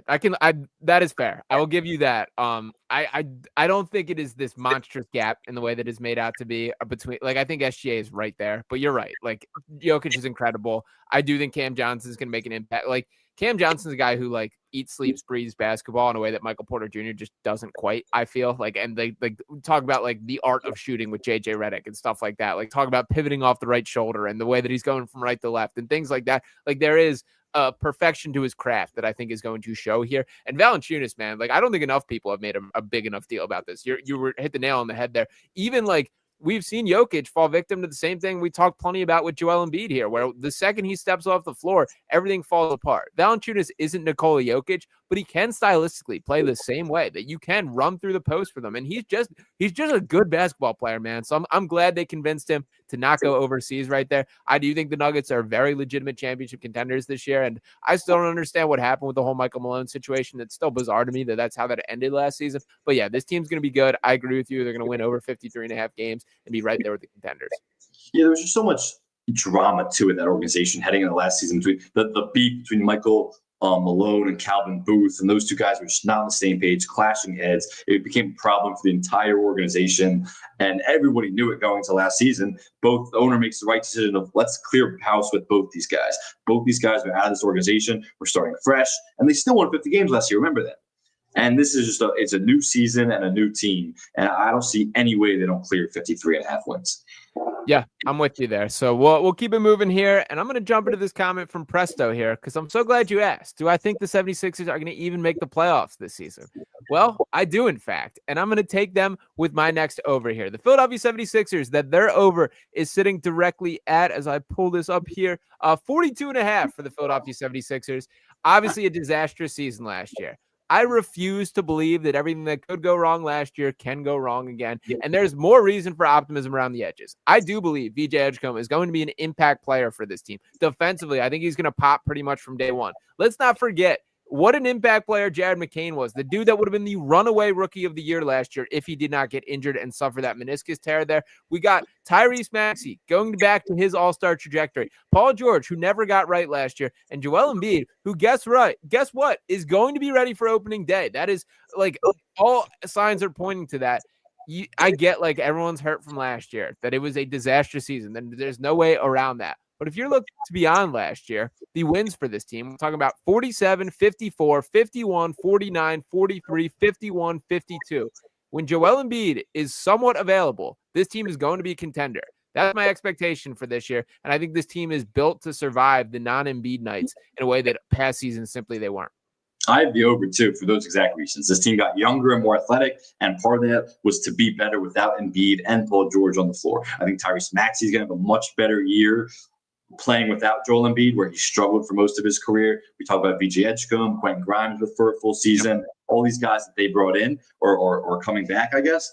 I think this Sixers team is just not going to have as disastrous of a year. There's so much question marks where I have the over, but they're also my 30th selection in the draft, because it's like, I don't know. You can't possibly predict Paul George and Joel Embiid's health. There is more optimism where it's like, you don't want to say he might play game one, but like Joel Embiid might play game one, which would be a huge development for the Sixers and for him. And look, he's going to be in and out of the lineup. He's not going to play even 60 games this year. So you don't want to get too excited about it. But the fact from where we were last year, where it was like ramping up and nobody had a clue when he was going to play through the first few weeks of the season, versus this year where he might actually be ready for game one, which I'll still be surprised. And I won't even believe it until he actually takes the floor. But there does seem like there's optimism surrounding that. So maybe you get some more luck from Joel Embiid's health. Paul George can be healthy when he comes back eventually. He's not going to play game one. Yeah, I think this team, it has more depth and has more youthfulness where they can clear this over and probably be a play-in team. I've had a trustworthy birdie chirp in my ear that Joel Embiid is absolutely playing in game one there. And I will note, like, a little peek behind the curtain for last year, as it's been explained to me, there was such a disconnect between Embiid and the Sixers that the reason the imaging was so strange is from the Sixers perspective, they expected him to be ready from game one and moving forward. Joel Embiid did not feel physically up to that and kind of put his foot down of like, dude, I can't play. And that's why we got this weird verbiage sort of going out. It feels like they're aligned this year, that there's at least a game plan. They're on the same page. And I know we've done the whole, like, has he lost weight and all those discussions. He looks skinny, man. Like he's moving well. The blue and white scrimmage from, I think it was Saturday when this took place, whenever it was, like he looks skinny. He's doing actual basketball. He's dunking the basketball. Like this is Joel Embiid. I'm not saying like he's all the way back, but like, come on, let's get a little excited here. Let's have a little optimism. I'm in on this. How can we get excited? Like, I know you're talking yourself into it, but like, how could you possibly get excited about a potential real season from Joel Embiid? There's no way. There's no way. Name me 5 teams that you definitely think are better than in the East. The Knicks, the Cavs, the Hawks, the Magic, and like the Celtics maybe, and the Heat maybe. No. I say no to the last 3 of those. Who am I missing? That's my point. You like the Pacers? The East stinks. The Bucks. I think the Bucks are better than them. Sorry, forgot the Bucks. No, they're not. Well, we'll talk about their over later, but I have their over. The point is that it's like, yes, completely healthy. Of course, they can be a top 4 or 5 team in the East. We've said that every year the past few years. When healthy, if healthy, it's never the if never comes to fruition. And it's like, why would we believe that this year is the season? It's just, yeah, you can believe when you see it, but it would be foolish to be optimistic about it. Yeah, I think it's probably in everyone's best interest if they set themselves up with no expectations this year. But you don't like to do that to yourself. I do not. Up right now. I'm fired up. I cannot wait for Wednesday against the Boston Celtics. So I'll texting last week who had season tickets last year, and I was asking them, "Well, you had season tickets last year. Do you have them this year?" They're like, "No, we cancel. Absolutely not." Quitters. Stay on that side. That's what I say. All right, I'll throw it to you for the next one. Yeah. Let's see. All right, I got the Blazers under 33.5. I'm just not high on this Blazers team. Scoot Henderson's injured to he's out for the start of the season, hurt to start the year. Denny Advin is awesome, but he can't be this entire team's offense. Shaedon Sharpe and Denny Advin are the 2 guys where everything's going to surround them. They made a really weird trade where they got Drew Holiday, who's old and isn't even close to the same player, who's deteriorating during his time in Boston last year, and they got rid of Anthony Simons. It was just kind of a weird move that I didn't really understand. They're going to be pretty good defensively. They're going to be awful offensively. They're not going to be able to score. They won 36 games last year, but I could see this team completely not being as successful this year. And the last thing is they have a lottery protected pick. So when the end of the season comes and it's like, all right, should we compete for the playing spot? Should we tank? You want to give yourself the best chance to actually be in the lottery, of course. And you don't want to make the playoffs as a playing team and get bounced. You want a draft pick. Give yourself a chance at a shot to get the top pick or one of the top picks. So I could see them tanking and going in that direction. I just don't see it from this Blazers team where a lot of people are high on because how they closed last season. And I love Denny Advin, but this is just not a good team. Yeah, and I'll also note for all those people who throw out those defensive metrics, take a peek at the teams they played and the guys that were on the floor because very inflated numbers, I would say, when you dive into those. I'm with you here that I do lean towards the under. They have some players that I like, but I just don't fully see how it all fits together. And the Yang Hansen experience is probably why I will tune into this team this year. I'm intrigued by what it's going to be. I cannot believe they took him when he did. The preseason kind of flashes are pretty fun to watch. He can definitely shoot the ball. He's definitely a blast. It's going to be like an interesting experiment here. I think it's really cool that Damian Lillard went home and has a chance to be like sort of the elder statesman and just hanging around there. But he's not going to play this year. We obviously know that. It's weird that Drew Holiday is there. They kind of have zagged in this like direct defensive direction. Donovan Klingon's still around. There's a bunch of mismatched parts that I can kind of look at and be like, there's something there. Blake Wesley, another one I'd throw. Caleb Love, who I'm a believer in. I just don't see how this equates to winning basketball whatsoever. So I'm with you. I'm also on the under. And yes, they do still have Matisse Thybulle. Yeah, they do. Hanson Yang is going to be awesome to watch. And a lot of people are going to eat their words because everyone was like, who the hell is that when he was drafted? And he could be, and people were saying the Chinese Jokic, he could be that good. I mean, I'll say this. It's another one. We don't got to go down the Pelicans and rip open that Band-Aid. But Well, soon. I guess we will. Yeah. The process of getting Yang Hansen was insane to me. They traded up to 16, if I'm not mistaken, right? Yeah. The selection. Like, you could have just drafted the dude at like 25. Like, no, like, No, once you have a guy, you have a guy. Mike Schmitz, I obviously love that guy. He scouted him hard. yeah, and he is a stud. Shout out to Mike Schmitz, who I miss the YouTube breakdowns that he used to do. I got a chance to meet him in Las Vegas. He was an incredibly nice guy, by the way. So shout out to him. I will keep my judgment open on Hansen Yang. We'll definitely be tuned in and intrigued this year. But yeah, I don't see the Blazers team equating to a lot of wins this year. Now, you know, a team that I'm certain will be worse is the Sacramento Kings. No. I don't get it whatsoever. What's that? I'm shocked they went this low because I'm sure we both got one, dude. Yeah, I am definitely on the under for this. I know they signed Russell Westbrook to shake things up a little bit. They got Dennis Schroeder plugged in as the starting guard. Obviously, Domantas Sabonis still around. This is a team that is just in no man's land. And it's honestly kind of sad to me because the Kings looked like they were building something for a little bit there. When you had Fox and Sabonis and that Light the Beam team, that they're trending in the right direction. They just paid Keegan Murray. Fox and Halliburton on their team together. Yeah, and they don't have either one of them at this point. So this is certainly like a very badly managed or very poorly run organization who made a ton of mistakes in recent years. I think this is going to be a season where it's pretty disastrous.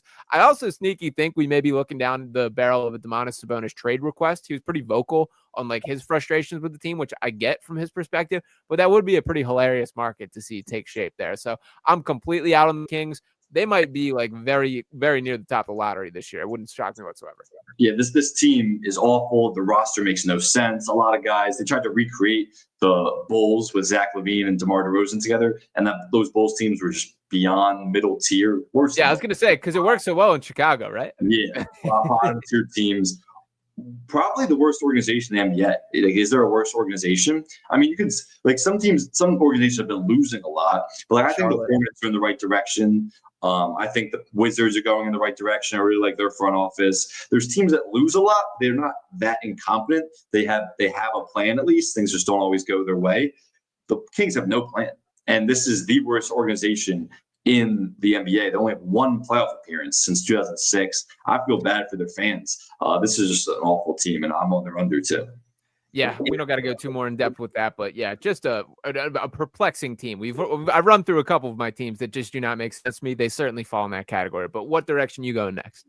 All right, so I'll go Wolves over 49.5 wins, and this is a way too low number. The Wolves won 49 games last year when they started the year 17-17, and that was in the aftermath of Karl-Anthony Towns and Dante DiVincenzo getting traded there, and Karl-Anthony Towns being shipped out right before training camp started. So it was a weird start to the year. Those two guys took a while to get integrated. Dante DiVincenzo started the year shooting the ball awfully. Again, started 17-17, finished the year 16-4 in the last 20 regular season games, and of course made the conference finals for the second straight season. So the Randall spacing, that situation with him and Anthony Edwards and Rudy Gobert and those two guys, that improved dramatically. Dante DiVincenzo started playing a lot more and better, and Mike Conley started struggling. So Dante DiVincenzo was playing a lot of closing lineups as the point guard. Him and Anthony Edwards were the primary ball handlers. So I think this Wolves team with Dante DiVincenzo in those lineups is going to be really good, even if Mike Conley continues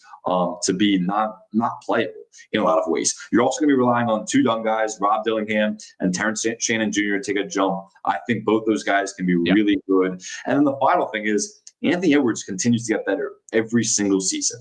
What did he say last year before the year? He's like, all offseason, I worked on my three ball, getting more threes up, high volume threes, and shooting the ball better and more efficiently.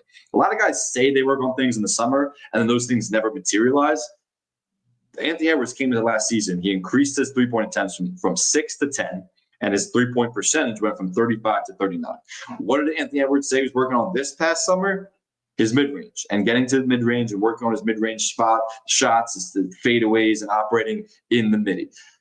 I believe it. And I think we're going to see a whole nother level to Anthony Edwards' mid-range game, which was the next step because we saw he struggled with that in the playoffs. Teams forced him to shoot mid-range, and he was uncomfortable operating in the mid-range. He's going to elevate that level of his game, and this guy is just getting better and better every single year. He's already a top 6 or 7 player in the league, but he can really become an MVP candidate this year. I'm super high on this Wolves team in the regular season, where they only have to win one more game than last year, where they had all these weird things going on. I think this Wolves team is going to be awesome. Yeah, I'm with you that it surprises me how infrequently they are brought up as far as the Western Conference contenders, that it does feel like they don't get discussed, and they have earned the right to be based on what they've done in the postseason here. I think some of it, based on like the number or where the total set at here, just has to do with how much better the rest of the West has gotten here. And to play a little bit of contrarian here, they got good Julius Randle last year. Do you think you get him again? He wasn't good to start the year, though. Like he struggled to start the year, partly because of the spacing issue. Yeah. He's not a great three-point shooter, so you don't really want him spaced out to three like they were operating with Karl-Anthony Towns in that role, because obviously Rudy Gobert and Anthony Edwards run a lot of high pick and roll. So he didn't really work that well. But then they put him on the ball more, and Anthony Edwards played a lot more off the ball. And I thought that's when Julius Randle was great. So I think it was great to start the year. I think he finished the year really well. And I don't see any reason why he can't coexist with those guys again. Yeah, and I will put out there, like, I like rooting for Julius Randle. Like, I think he's a guy who I kind of feel like he got a bum rap in New York, and I get why fans got frustrated with him, but he deserved more credit that he gets for sort of turning around that organization to an extent, and obviously relaunching his career as well. So we'll see how it shakes out. I'm pretty much with you. This was not one I felt passionately about. You made the case, and I'm back bought in that I would be laying the over at this stage of the game. But yeah, put a little respect on the Timberwolves name here, that they have earned it. A team that has not, but I will put some respect on their name. Another organization that I think deserves to be in that worst run, the Chicago Bulls, man, who are the definition of mediocrity, but maybe no longer. I'm taking the over for the Chicago Bulls. I'm on the over too. Love it. Yeah, 32.5. For what it's worth, the past 4 seasons, the record has been 39-43, 39-43, 40-42, and 46-36. Billy Donovan's a good coach, man. They got Kobe White. Modest Buzelis. Buy your stock right now. I think there's a real chance that this dude like is a potential maybe all-star this year. Like he's another guy that I think could be in play for the most improved award, that I think when the dust settles, there's a real world where Buzelis is the best player on this roster, and I'm really encouraged and excited to see what he grows into. They still have some veterans such as Nikola Vucevic there, Zach Collins on the mix at the big man position, some young guys in Noah Essengay, who I'm really intrigued by there. Josh Giddey obviously got paid this summer. Ayo Dosunmu is still there. There's just enough for Chicago to be in the mix and in their comfortable home of being a mediocre basketball team. Buzelis could change that and take them even better, but I think they absolutely win more than 32.5 games this year. It's just such a weirdly low number, 32.5, considering the last 3 years they won 39, 40, and 39 games. So constantly teetering around that 500 mark. Why is it so much lower this year? Maybe they finally go full tank, but Josh Giddey got paid. Kobe White is really good, like you said, and I'm as high as Matas Buzelis on him as you are. I think those 3 guys are really good players, and they can carry you to enough wins in a really bad East. They also played with the second fastest pace in the league last year. It didn't necessarily result in good offensive production. They had 20th best offense, but when you play that fast and play with that type of tempo, I think good things can happen when you're bringing back a lot of the same guys as you did last year. Nikola Vucevic had a really good year from 3 last year. I don't really love him at all, but he shot 40% from 3 last year, but that's kind of an anomaly. The 3 years before that, he shot 29, 34, and 31. So that's a reason to be skeptical, kind of just to play devil's advocate for a second. But again, 32.5 is a super low number. Unless they go full tank and trade some pieces, I don't see that happening. I think they're going to be another play-in team once again. Yeah, I think that's completely fair. That is their zone, that little play-in. It's kind of the Miami Heat, Chicago Bulls, Atlanta Hawks Invitational in the Eastern Conference there. By the way, Buzelis is an athletic freak, dude. Like, he can jump off the charts. He's going to be a blast to watch. He's going to have some highlight reel dunks, and him and Giddey could do some pretty fun things as far as alley-oops and whatever may come. So, Chicago Bulls, maybe sneaky, a little bit more watchable than we're accustomed to being the case. But nonetheless, who you got next for your pick? I got Heat. The Heat over at 38.5. This Heat team won 37 games last year. And that was when they dealt with the Jimmy Butler situation for half the season. Remember, Jimmy Butler, is he going to play? Is he not going to play? The guy was trying to lose basketball games for that team. He was on the court being pouty, standing in the corner, not playing defense, not rebounding. He was a miserable person to have around an organization. They dealt with that half of the season last year, and they still won 37 games. So they only have to win 2 more. When you bring in Norman Powell, which is a really underrated acquisition, he was a borderline all-star last year, had a career year, good straight-line driver, can nail a lot of threes, high percentage three-point shooter. Bam Adebayo had a huge dip in offensive production, his efficiency, his scoring, all of it was down. I think he has a bounce back year this year. And then Tyler Hero is the question mark for this thing because he, again, also had a career last year, first time All-Star last year. His playmaking went to a whole other level, career high in assists. He was great. The problem is he's not playing at the beginning of the season, and I haven't seen any reliable timeline of when he's coming back. I could see like mid to late November, which is probably best case, but the Heat need him. I'm assuming this over is counting on him coming back relatively soon and him not missing too much time into December. So if he does, and he comes back healthy and playing well, I think they clear this over. He's the one question mark, which is why I'm a little skeptical of. Yeah, the Hero concerns kept me away from making a selection on this, but I think Norman Powell is straight up awesome, man. Like, I'll take it a step further to say he should have been an all-star last year, that he was that good and that responsible for helping keep that Clippers team afloat. I think that, like, he's still, like, he's a dude who has had a unique trajectory where it's been more about opportunity than talent for him, that he simply has not been given the chance that some of their players have. And last year was a spot where he was given that and obviously proved what he can do. So Norman Powell's a guy that I root for on a consistent basis here.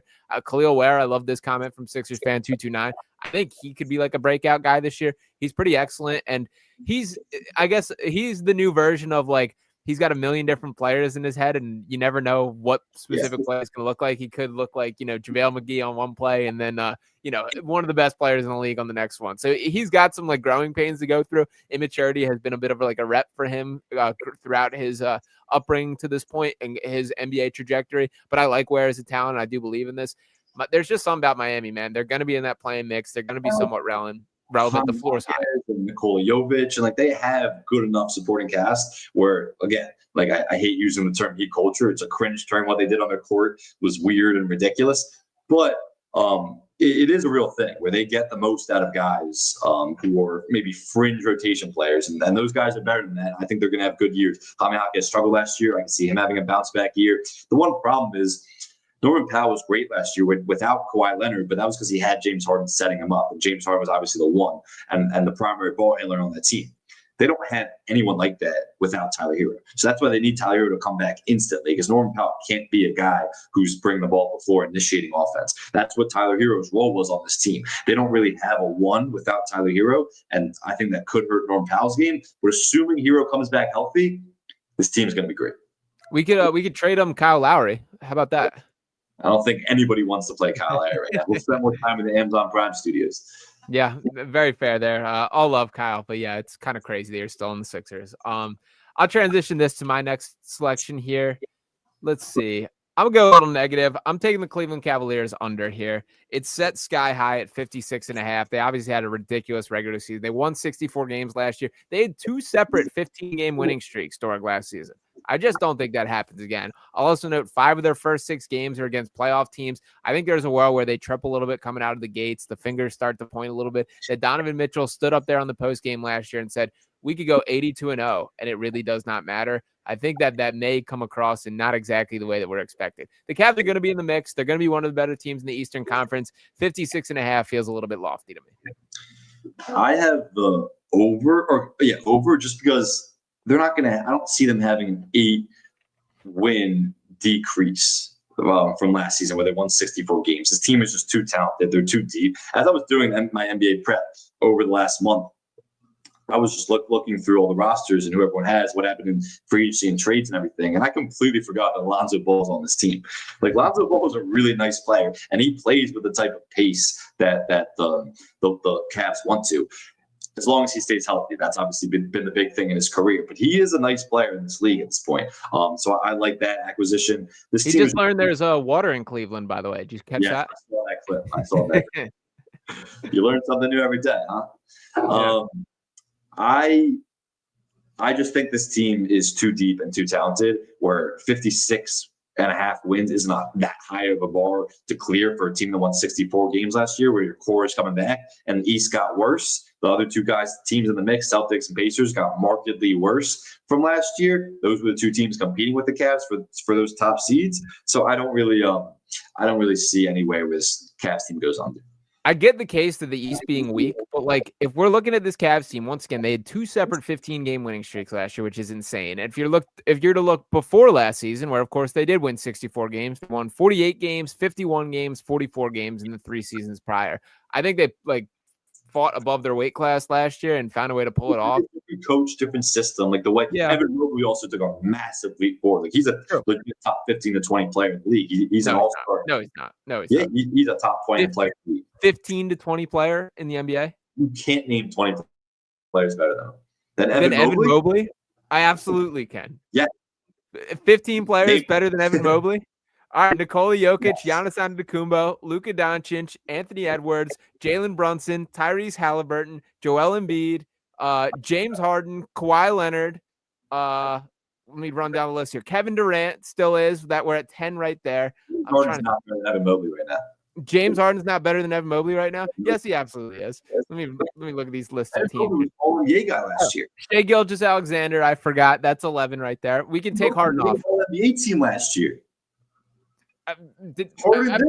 Is that what we're purely judging off right now? He had the better season, and he's 24. He's still so young. He's a very good player. He is not one of the 15 best players in the NBA. He's 24 years old. Yes, he is. Let's see what the Ringer has him at. Do you trust the Ringer?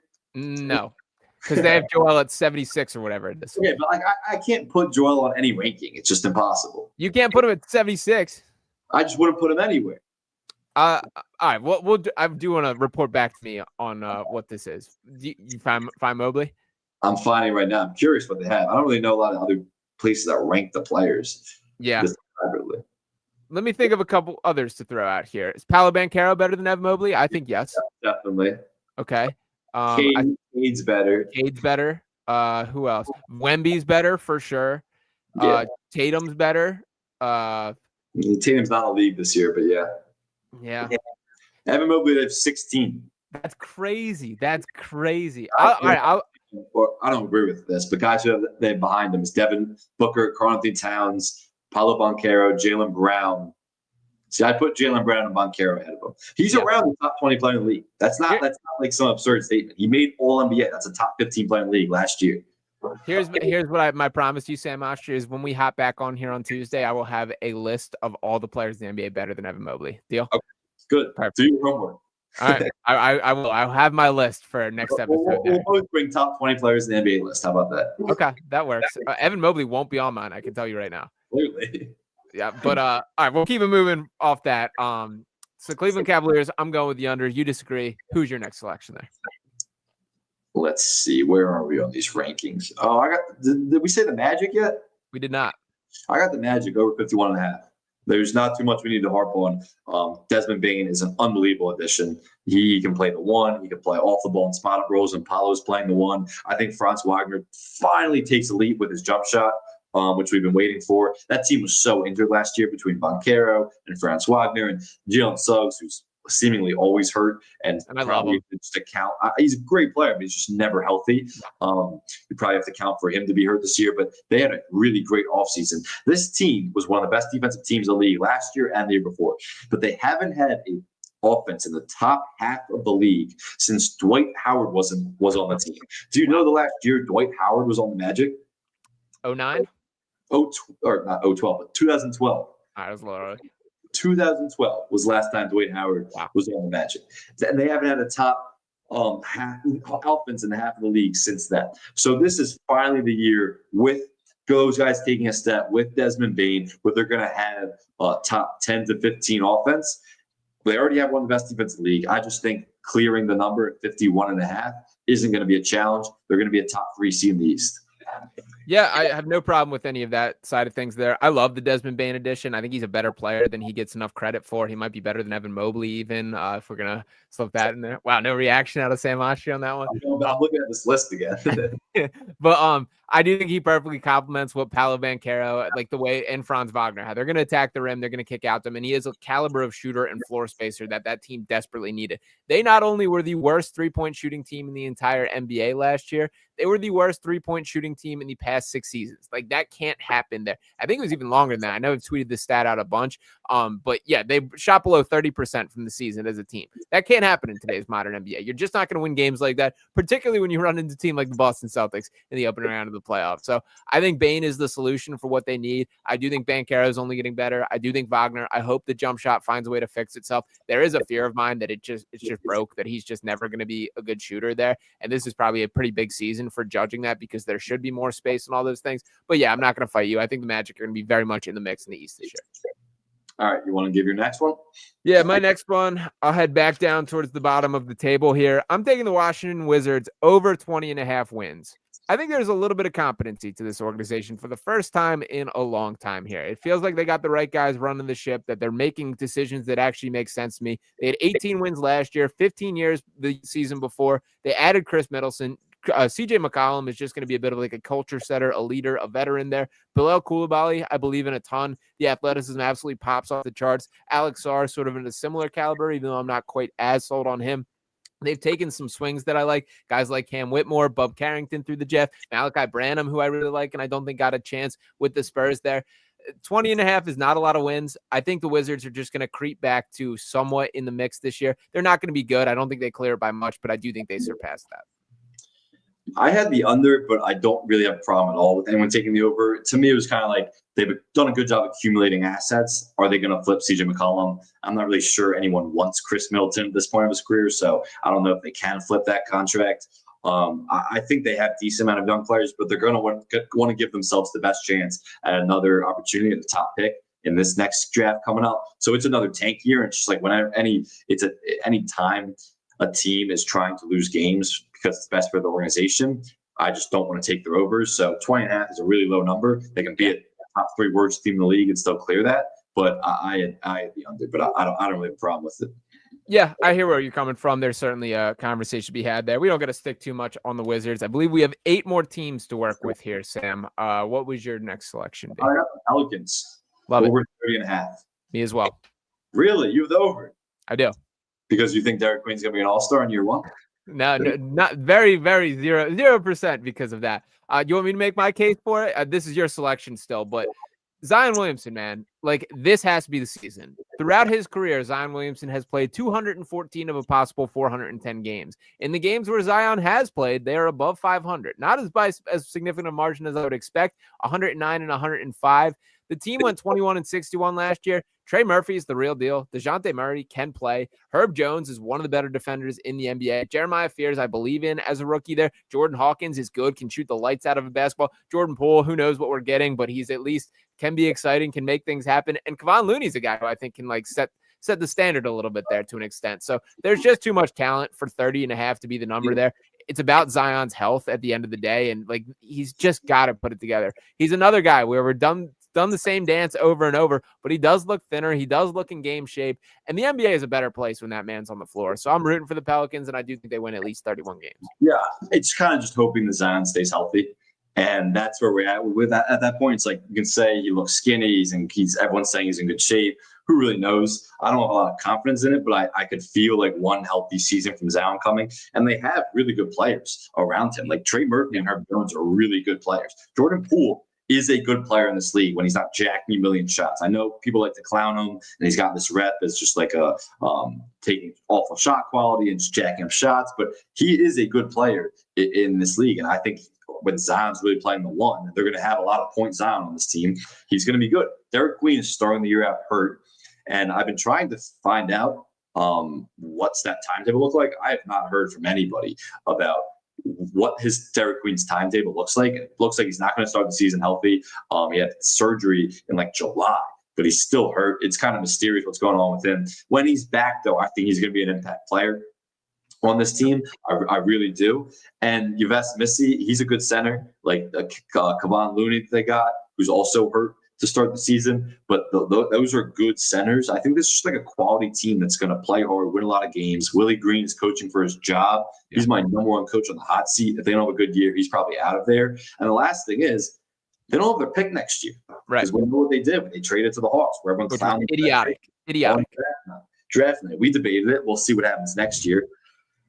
They don't have a pick next year, so there's no incentive to tank. They want to I'll also note to that exact point, the general manager saying that we're not setting playoffs as a goal after trading away his draft pick is legitimate insanity. Yeah, look, I'm not 100% convinced that Joe Dumars knows what he's doing, but again, I didn't hate that trade as much as everyone else despised it. And I think this team, they have no incentive to tank, and I think they're going to be a solid team this year. It's not a high bar to clear with 30.5 wins. Yeah, I'm with you, and we'll leave it there. We will definitely have some more in-depth Pelican discussions because I do think that was one of the more idiotic trades of my lifetime, but we will table that for another day.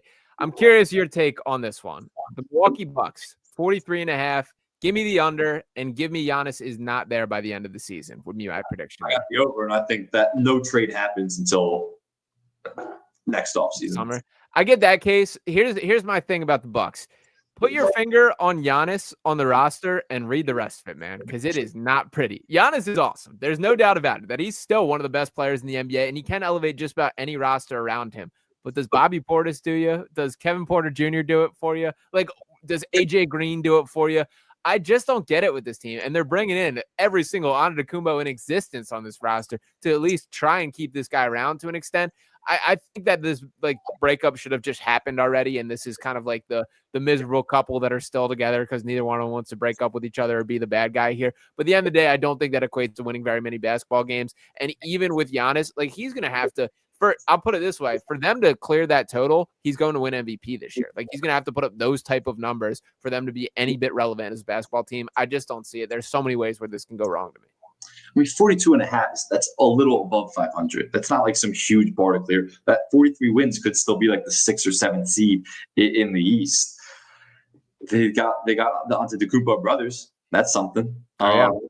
My logic behind this is I think Giannis is going to have an MVP type season. He's still one of the 3 best players in the league as far as I'm concerned. I got Jokic, Shea, and then Giannis. And he's surrounded by a lot of shooting. The Bucks led the NBA in three-point percentage last year. They didn't shoot a ton of attempts like some of those other guys towards the top of the percentage mark, but they still led the NBA in three-point percentage. Like AJ Green, you're talking about, he's a sniper. Like AJ Green can shoot the hell out of the ball. I don't mean it as a direct disrespect to AJ Green. Gary Trent Jr. can shoot the ball. Like Bobby Portis, he's a solid player as a 4th or 5th option. Miles Turner was their big free agent acquisition. That guy, he's a great shooter too, and a good stretch 5 that him and Giannis are going to run a lot of pick and roll because they're going to have a lot of point Giannis. Kyle Kuzma, don't love him necessarily, but maybe he has a bounce back year that he had a few years ago when the Lakers actually won the championship in 2020. I don't think this team is going to be awful. I don't think they can contend with Giannis as the only guy. I don't think they're going to be awful, and all they have to do is clear 500. I think they can do that. Yeah, maybe it's going to take a heroic effort from Giannis. And I think each of these guys, individually, I don't even dislike them as players. I just think they're miscast in the larger roles that can be the case. And by the way, did you peep the Alex Antetokounmpo Greece stats at all? No, I did not. Dog played 6 minutes a game, averaged 0.6 points per game in the Greece league, and is now somehow on an NBA contract. Yeah. I know we know what the somehow is here, but if we're talking, this was always ridiculous. But at least he was maybe fringe NBA guy. Look, if you want your best player, one of the best players in the league to stick around, you sign his whole family if he has to all 14 the rest of the roster spots. It's embarrassing. It's embarrassing. That's worse than Bronny. That's worse than Bronny. Definitely. Yeah. But, it's worse than Bronny. But the thing is, when they drafted Bronny, there was no reason to be appeasing LeBron James. He wasn't some superstar that you need to keep around. Giannis is a top 3 player in the league. LeBron's not a top 10 player in the league. It's 2 different situations. I think talent and power are 2 different conversations here. LeBron's certainly more powerful than Giannis, though, even if Giannis is certainly the better basketball player. Who has more leverage in the organization? I completely disagree with that, actually. Maybe in the wider range of the world, LeBron's more powerful. To their NBA team, Giannis has more power with his NBA team than LeBron does with his. I'll put it this way. I think the most powerful man in the entire NBA, his name is Rich Paul.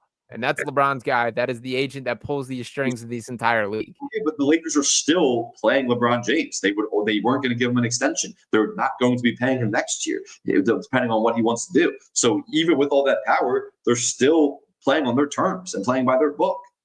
Yeah, sure. I mean, at the end of the day, everyone's still got their free will, still got their own decisions to make in this, but I don't know, man. The Giannis stuff it's gotten extreme. I'm rooting for it to end. I just want another chapter. And I think it'd be cool to see him play in another location, depending on where that is, obviously. Yeah, we know where you don't want him to go. Hawks sleeper team in there, I think could get him. Rockets still have a lot of assets. Nets, of course, do, but they just have nothing else to pair him with. but he's ending up somewhere else. I don't really see a package the Knicks can even put together that would be intriguing for the Bucks. But we'll see. Yeah. All right, we got a handful more here. I'll throw it to you for the next one. So by my count, we still have the Detroit Pistons, the Los Angeles Clippers, the Oklahoma City Thunder, Phoenix Suns, and Charlotte Hornets left. I got the Grizzlies under 40.5. With Ja Morant, they've been really good throughout his career and over the last 5-ish seasons, except the 1 year he was suspended and hurt and that disastrous season.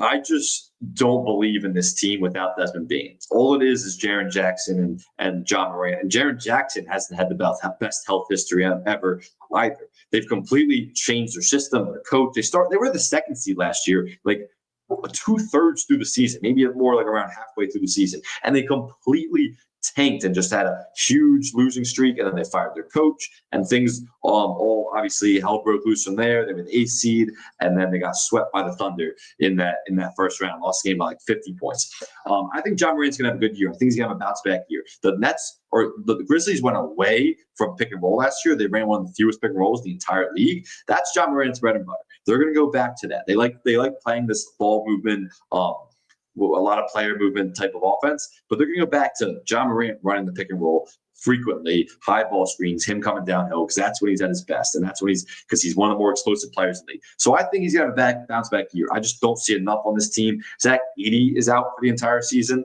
or excuse me, not the entire season. But he's out to start the year. He's probably going to be out a while. Jay Huff, they lost him in free agency, so they don't have a lot of center depth there. I just don't see it. Jaren Jackson isn't like a good rebounder at all. He's not grabs boards. So I don't see this team being good enough defensively, rebounding the ball.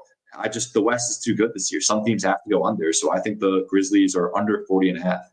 Yeah, I'm with you. I also think you undersold the chance of Ja Morant just doing something stupid or getting hurt, and that's the end of the season, because it's always in play with Ja Morant, unfortunately. And we've seen it on multiple different occasions with multiple different reasonings and multiple different driving reasons why that even happened there. So I'm with you on the under. That was more kind of one of my I just think there's too many ways where this can go wrong.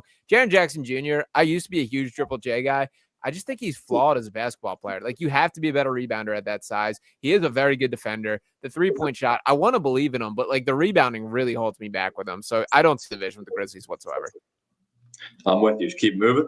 Yeah, I'll run. The number is high, 62.5. I'll take the over for the Oklahoma City Thunder. I still think they're pick on the board. I had no idea what to do with it. Yeah, it's really high, but they're the defending champions for a reason. That they're gonna be hungry again. This is not a team that's gonna have that championship hangover, I think, whatsoever. I think they're gonna be back driven. They got so much depth there. The West is tough, and you don't have much margin for error here. But I just can't say no to this team. I'm taking the over 62.5 for the Thunder. So to hit the under, they'd have to lose 6 more games than last year. So they're not going to have 68 wins. I mean, they're the second best net rating in NBA history last year. That's not happening. But I see Chet, who missed a ton of time last year, having a career year. I think he could be an all-star this year. Isaiah Hartenstein missed a lot of time too. So they never really were able to play those two centers together for that long stretches because one or the other or both were constantly hurt. That's going to change throughout the regular season unless there's a huge injury. And even if they have an injury, there's so much depth where they have guys like Aaron Wiggins can come in, Isaiah Joe. It's pretty much the same roster as last year. And I don't think the rest of the league or the rest of the West got that much better where they're on their level. So 62.5 when they won 68 last year, give me the over. Yeah, I'm with you there. So yeah, they're going to be fun to watch. They're going to be right back in the mix and the championship favorites, rightly so once again. I'll throw it right to you for the next pick. Where are you going? Clippers, and the Clippers under 47.5 wins. What is this team doing, and why are people so excited about them? I'm more confident when Kawhi Leonard starts the year hurt and has to come back and take his time coming back. Last year when he came back in December or so and then started playing his best basketball into January, February, and then he was healthy for the playoffs. When Kawhi starts the season healthy like he is this year, I have no confidence in him lasting an entire season. And that's what he's doing this year. He's starting the season healthy, and people think he's going to get through an entire year. The guy can't play 60 games in a year, and I don't think they have enough youthful depth behind him, like Bradley Beal, Chris Paul, Brook Lopez. If this was 2016, it could have been a championship contender. This team is just it's the oldest team in the NBA. It's weirdly constructed. I didn't love trading Norman Powell. And they got back John Collins. Him and Harden are going to run a solid pick and roll. I love Zubac still. This is just a weird team, an old team. I don't know why it's so high. They're going to be a playoff team for sure, but they'll be a playoff team winning 43 or 44 games. So give me the under 47.5. Yeah, I lean towards the under as well. I don't feel quite as passionately as you do about it. The age is certainly a factor there. I give James Harden credit that there's just such a high floor for what a team's going to be when he's pulling the strings there, that you're going to be a 40-plus win team. Well, when does that decline come? Like he's 37 at this point? Well, honestly, my guess was like 3 years ago, and it hasn't happened yet. But like last year was incredibly impressive. The shooting efficiency was brutal last year, and he still found ways to play make for others, to fend, like basically take on the world. So I thought last year was sneaky one of the more impressive James Harden seasons of his career right there, and it's pretty incredible that he's still doing it. And I'll also throw out there, who knows if Kawhi Leonard even elects to play if he's not getting his illegal funds deposited into his account this year. That contract already ended. He got his $28 million, or did no? He never got his $28 million. Not all of it. Not all of it. You think that's gonna be something that's gonna hang over that franchise?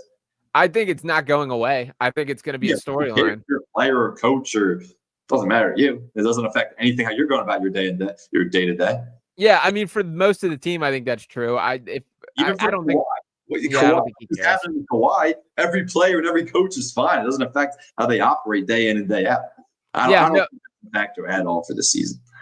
Yeah, I don't think it'll actually linger much in that regard. But Pablo Torre, don't you quit, man. We're near the finish line. We can bury these guys. I want vengeance. Him and Mark Cuban had a great pod the other day.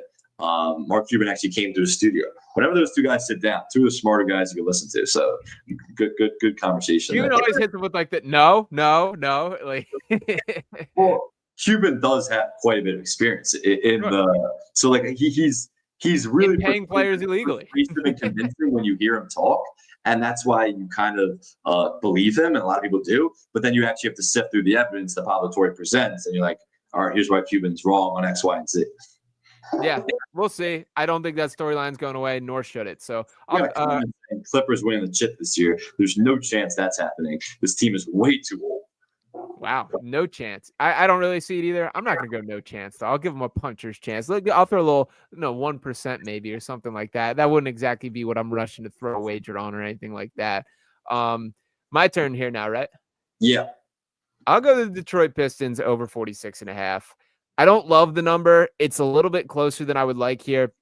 I am buying what the Pistons are selling. And the other thing that really made me gun shy on this was the news about Jaden Ivey today. I feel bad for Jaden Ivey, man. He finally put it together, took that leap, and his body's just failing him at this stage of the game. But Cade Cunningham's the real deal. They got a ton of talent there. I thought last year was a huge step forward, and they really went to battle with the Knicks in the playoffs. I thought that was sort of their growing up experience last year. I think they can build off that and propel. It wouldn't shock me if they finish like a top 4 seed in the East this year. I think that's very much in play for them. So I'll roll with the over 46.5, even if I'm kind of flip-flop on the number. Yeah, I like the under slightly, but I still think they can be a top 6 seed, even under 46 wins. It's really like Malik Beasley was a huge loss for them. And we don't know if he's going to play in the NBA this year, but he was a massive loss. He was second in the NBA in total made threes last season. And that was a guy that Cade Cunningham was setting up. And he played the spot great. Again, Jaden Ivey was supposed to come back. That was going to be the backcourt partner with Cade. Now he's hurt to start the year. So I think Asar Thompson is a candidate for breakout, or I guess most improved player of the year. Everyone talks about his brother and man. Asar Thompson is just as athletic, just as good as a defender. The offensive arsenal has to build a little bit, but he dealt with that blood clot for a while last year, so he missed a lot of time.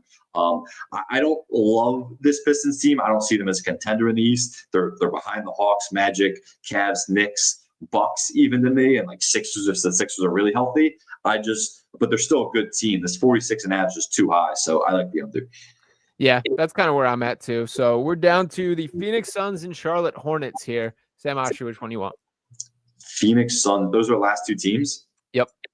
I had the Hornets higher on my list. I don't know how they slipped this much. I love Hornets over. Love it. And I'm not a LaMelo Ball guy, but at some point, like, he has to grow up and just like be a real basketball player. You didn't see the nutmeg on Jock Landale and alley-oop there? Cool. Like, he's so fun to watch, but at some point you gotta like actually contribute to winning basketball because he's so talented. Like there aren't guys his size who have the passing ability, the way he can shoot off the dribble is so rare, and the handle that he has. And it's becoming a wasted talent at this point because it's useless what he's doing out there. He doesn't contribute to winning basketball. Shot selection's awful. He's never paying attention on defense. I mean, the guy gets back cut every single possession. His ball pressure's awful. He's an absolute net negative out there defensively. It's hard to defend him at this point. But this number is so low, and I like their team. Miles Bridges is a really good player. Like he forget all the other stuff. He's a really good player. Brandon Bad Miller, human, good player. yeah, sure. That doesn't matter to me for the win total. The Brandon Miller, also really good player, was hurt last year. I expect high things from him. Antetokounmpo is one of those guys who's going to have an immediate impact as a rookie. Yeah. The team is just too good, too talented at least, to win fewer than 26 games. I can see this team being a play-in team and making a real leap. Yeah, I'm a Charles Lee believer too, the head coach there, that I think like he's got his head screwed on straight and is the right guy to sort of steer things there. To stick up for LaMelo Ball a little bit here, he's been injured a ton. Like his ankles have given out on him. Like he hasn't had. But when he's out there, there's not like winning games. His record when he's actually playing is awful too. Yeah, I hear you. You're right. Like your overall point is absolutely correct here. I'm not quitting on LaMelo though. I still think there's a world where one day it clicks for him. It certainly has not just yet. And to be fair, once again, like I think the environment has had something to do with that. And I do think they're getting back to like getting on the right track and building up a bit of a culture. I would also back the over there with the Hornets, and we'll see what they ultimately shape out to be. I'll close down shop here with the Phoenix Suns, who you could argue are an even more dysfunctional organization here. I'll take the over for 30.5 wins for them. They still got Devin Booker, man. It's going to be a bizarre team. I love Kamen Malawak. They brought in Mark Williams at the big man spot there. I think like there's a foundation for this team being relevant. Jalen Green obviously started with a little bit of a hamstring injury. I'm not the biggest Jalen Green guy, although I think some of the takes, the anti-Jalen Green crowd can come on a bit strong. I think this guy wants to play winning basketball. He just has like, it hasn't quite clicked with him. Like the things that you'll hear about Jalen Green behind the scenes are that he does put the work in, that he does do the right things, check the right boxes, have the right habits there. I don't know if it ultimately comes together in Phoenix, but I think they can win 31 games. The Jalen Green stuff was bizarre because last year. Oh, and Sam Oshtry dropping off the screen right there, leaving me hanging here. So I guess I'll talk a little bit more while he jumps back on. The Suns is such like a failed era. It's so disappointing that they went from having this big three theory, having Bradley Beal, having Kevin Durant, having Devin Booker as the foundation of that. And Booker directly is a guy who would not shock me if his clock's ticking for how long that he's even staying here. But nonetheless, the action continues. And I do give him a little bit of credit for sticking it out. But I think a lot of times it's kind of these two different variations where we want to be so critical of these guys for forcing themselves out of situations. When we do see a guy stick to the fire, see it through like Devin Booker has, the praise doesn't always come the same. And obviously it does when there's the Tim Duncans of the world where it leads to team success and you have all these different factors. As Sam Oshtry rejoins the screen right here. Go ahead, Sam. What happened there? My mic and camera gave out. Oh, well, all right. Well, we're closing down shop here pretty soon. But anyway, any final thoughts? Can you hear me? Yeah, I got you. Yeah, my mic and camera just went out. I don't know what happened. That's what happens when it's first time using it, brand new. You go 2 hours on a pod. That's what happens. What I was saying about Jalen Green is that he was benched essentially in a lot of clutch situations for the Rockets in the playoffs last year because he was so inefficient. He couldn't create for himself. And the Rockets' best offense was, let's put our two bigs, Steven Adams and Alperen Sengun, out there, and let's get an offensive rebound, the highest offensive rebound rate in the NBA when those two guys were on the floor together. Let's miss a shot, get an offensive rebound, and try to get a putback. And that's our best chance of actually scoring.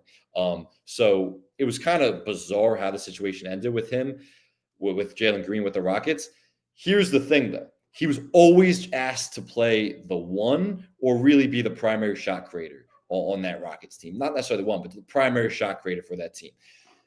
He won't have to do that at all for the Suns. And I think playing with Devin Booker is really going to open his game up where he's not relied on to kind of just go get a bucket. And look, he's capable of that for sure. But playing with Devin Booker is going to open his game up on a whole new level. So I like this Suns team. I don't think they're as bad as everyone thinks they are. 31.5. Again, super low number. I'm not saying they're going to make the playoffs, but I think the Suns are going to be competent. I think Devin Booker could be an MVP candidate this year. A lot of people are writing him off like he's not even an all-star anymore. He's still that good. He's just playing alongside KD and Bradley Beal, and some of the situations in Phoenix last year have been miserable. But he's still that good. And I think this another Suns guy better than Evan have a Mobley. decent year. Another guy better than Evan Mobley. Yeah, better than Evan Mobley. Yeah, But still, that's still, I could still not find you 17 guys better than Evan Mobley.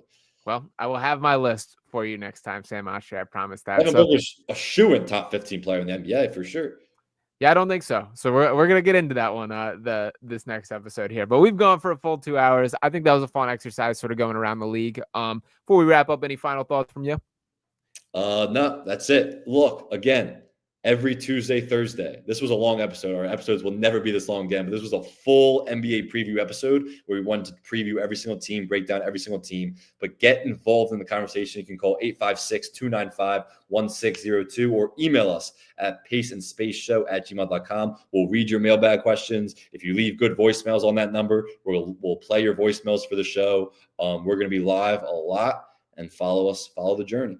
Yeah, make sure to tap along. Pick Swap Media on YouTube. You can check out at Pick Swap Media on all the accounts, and we're going to have plenty more content coming out. I'll be blasting out what all my overs and unders selections on this show was on Twitter after this, at Sean_Barnard1. But we got a whole grind of the NBA season to get into. Like Sam said, we will be a little bit more slimmed down on time than this specific episode moving forward. But it was nice to talk a little bit about each team. So appreciate you guys for getting involved, hanging with us, listening along. Make sure you smash that subscribe button wherever you listen and drop a like on this video here. And me and Sam will be back. Talk with you next time. Peace.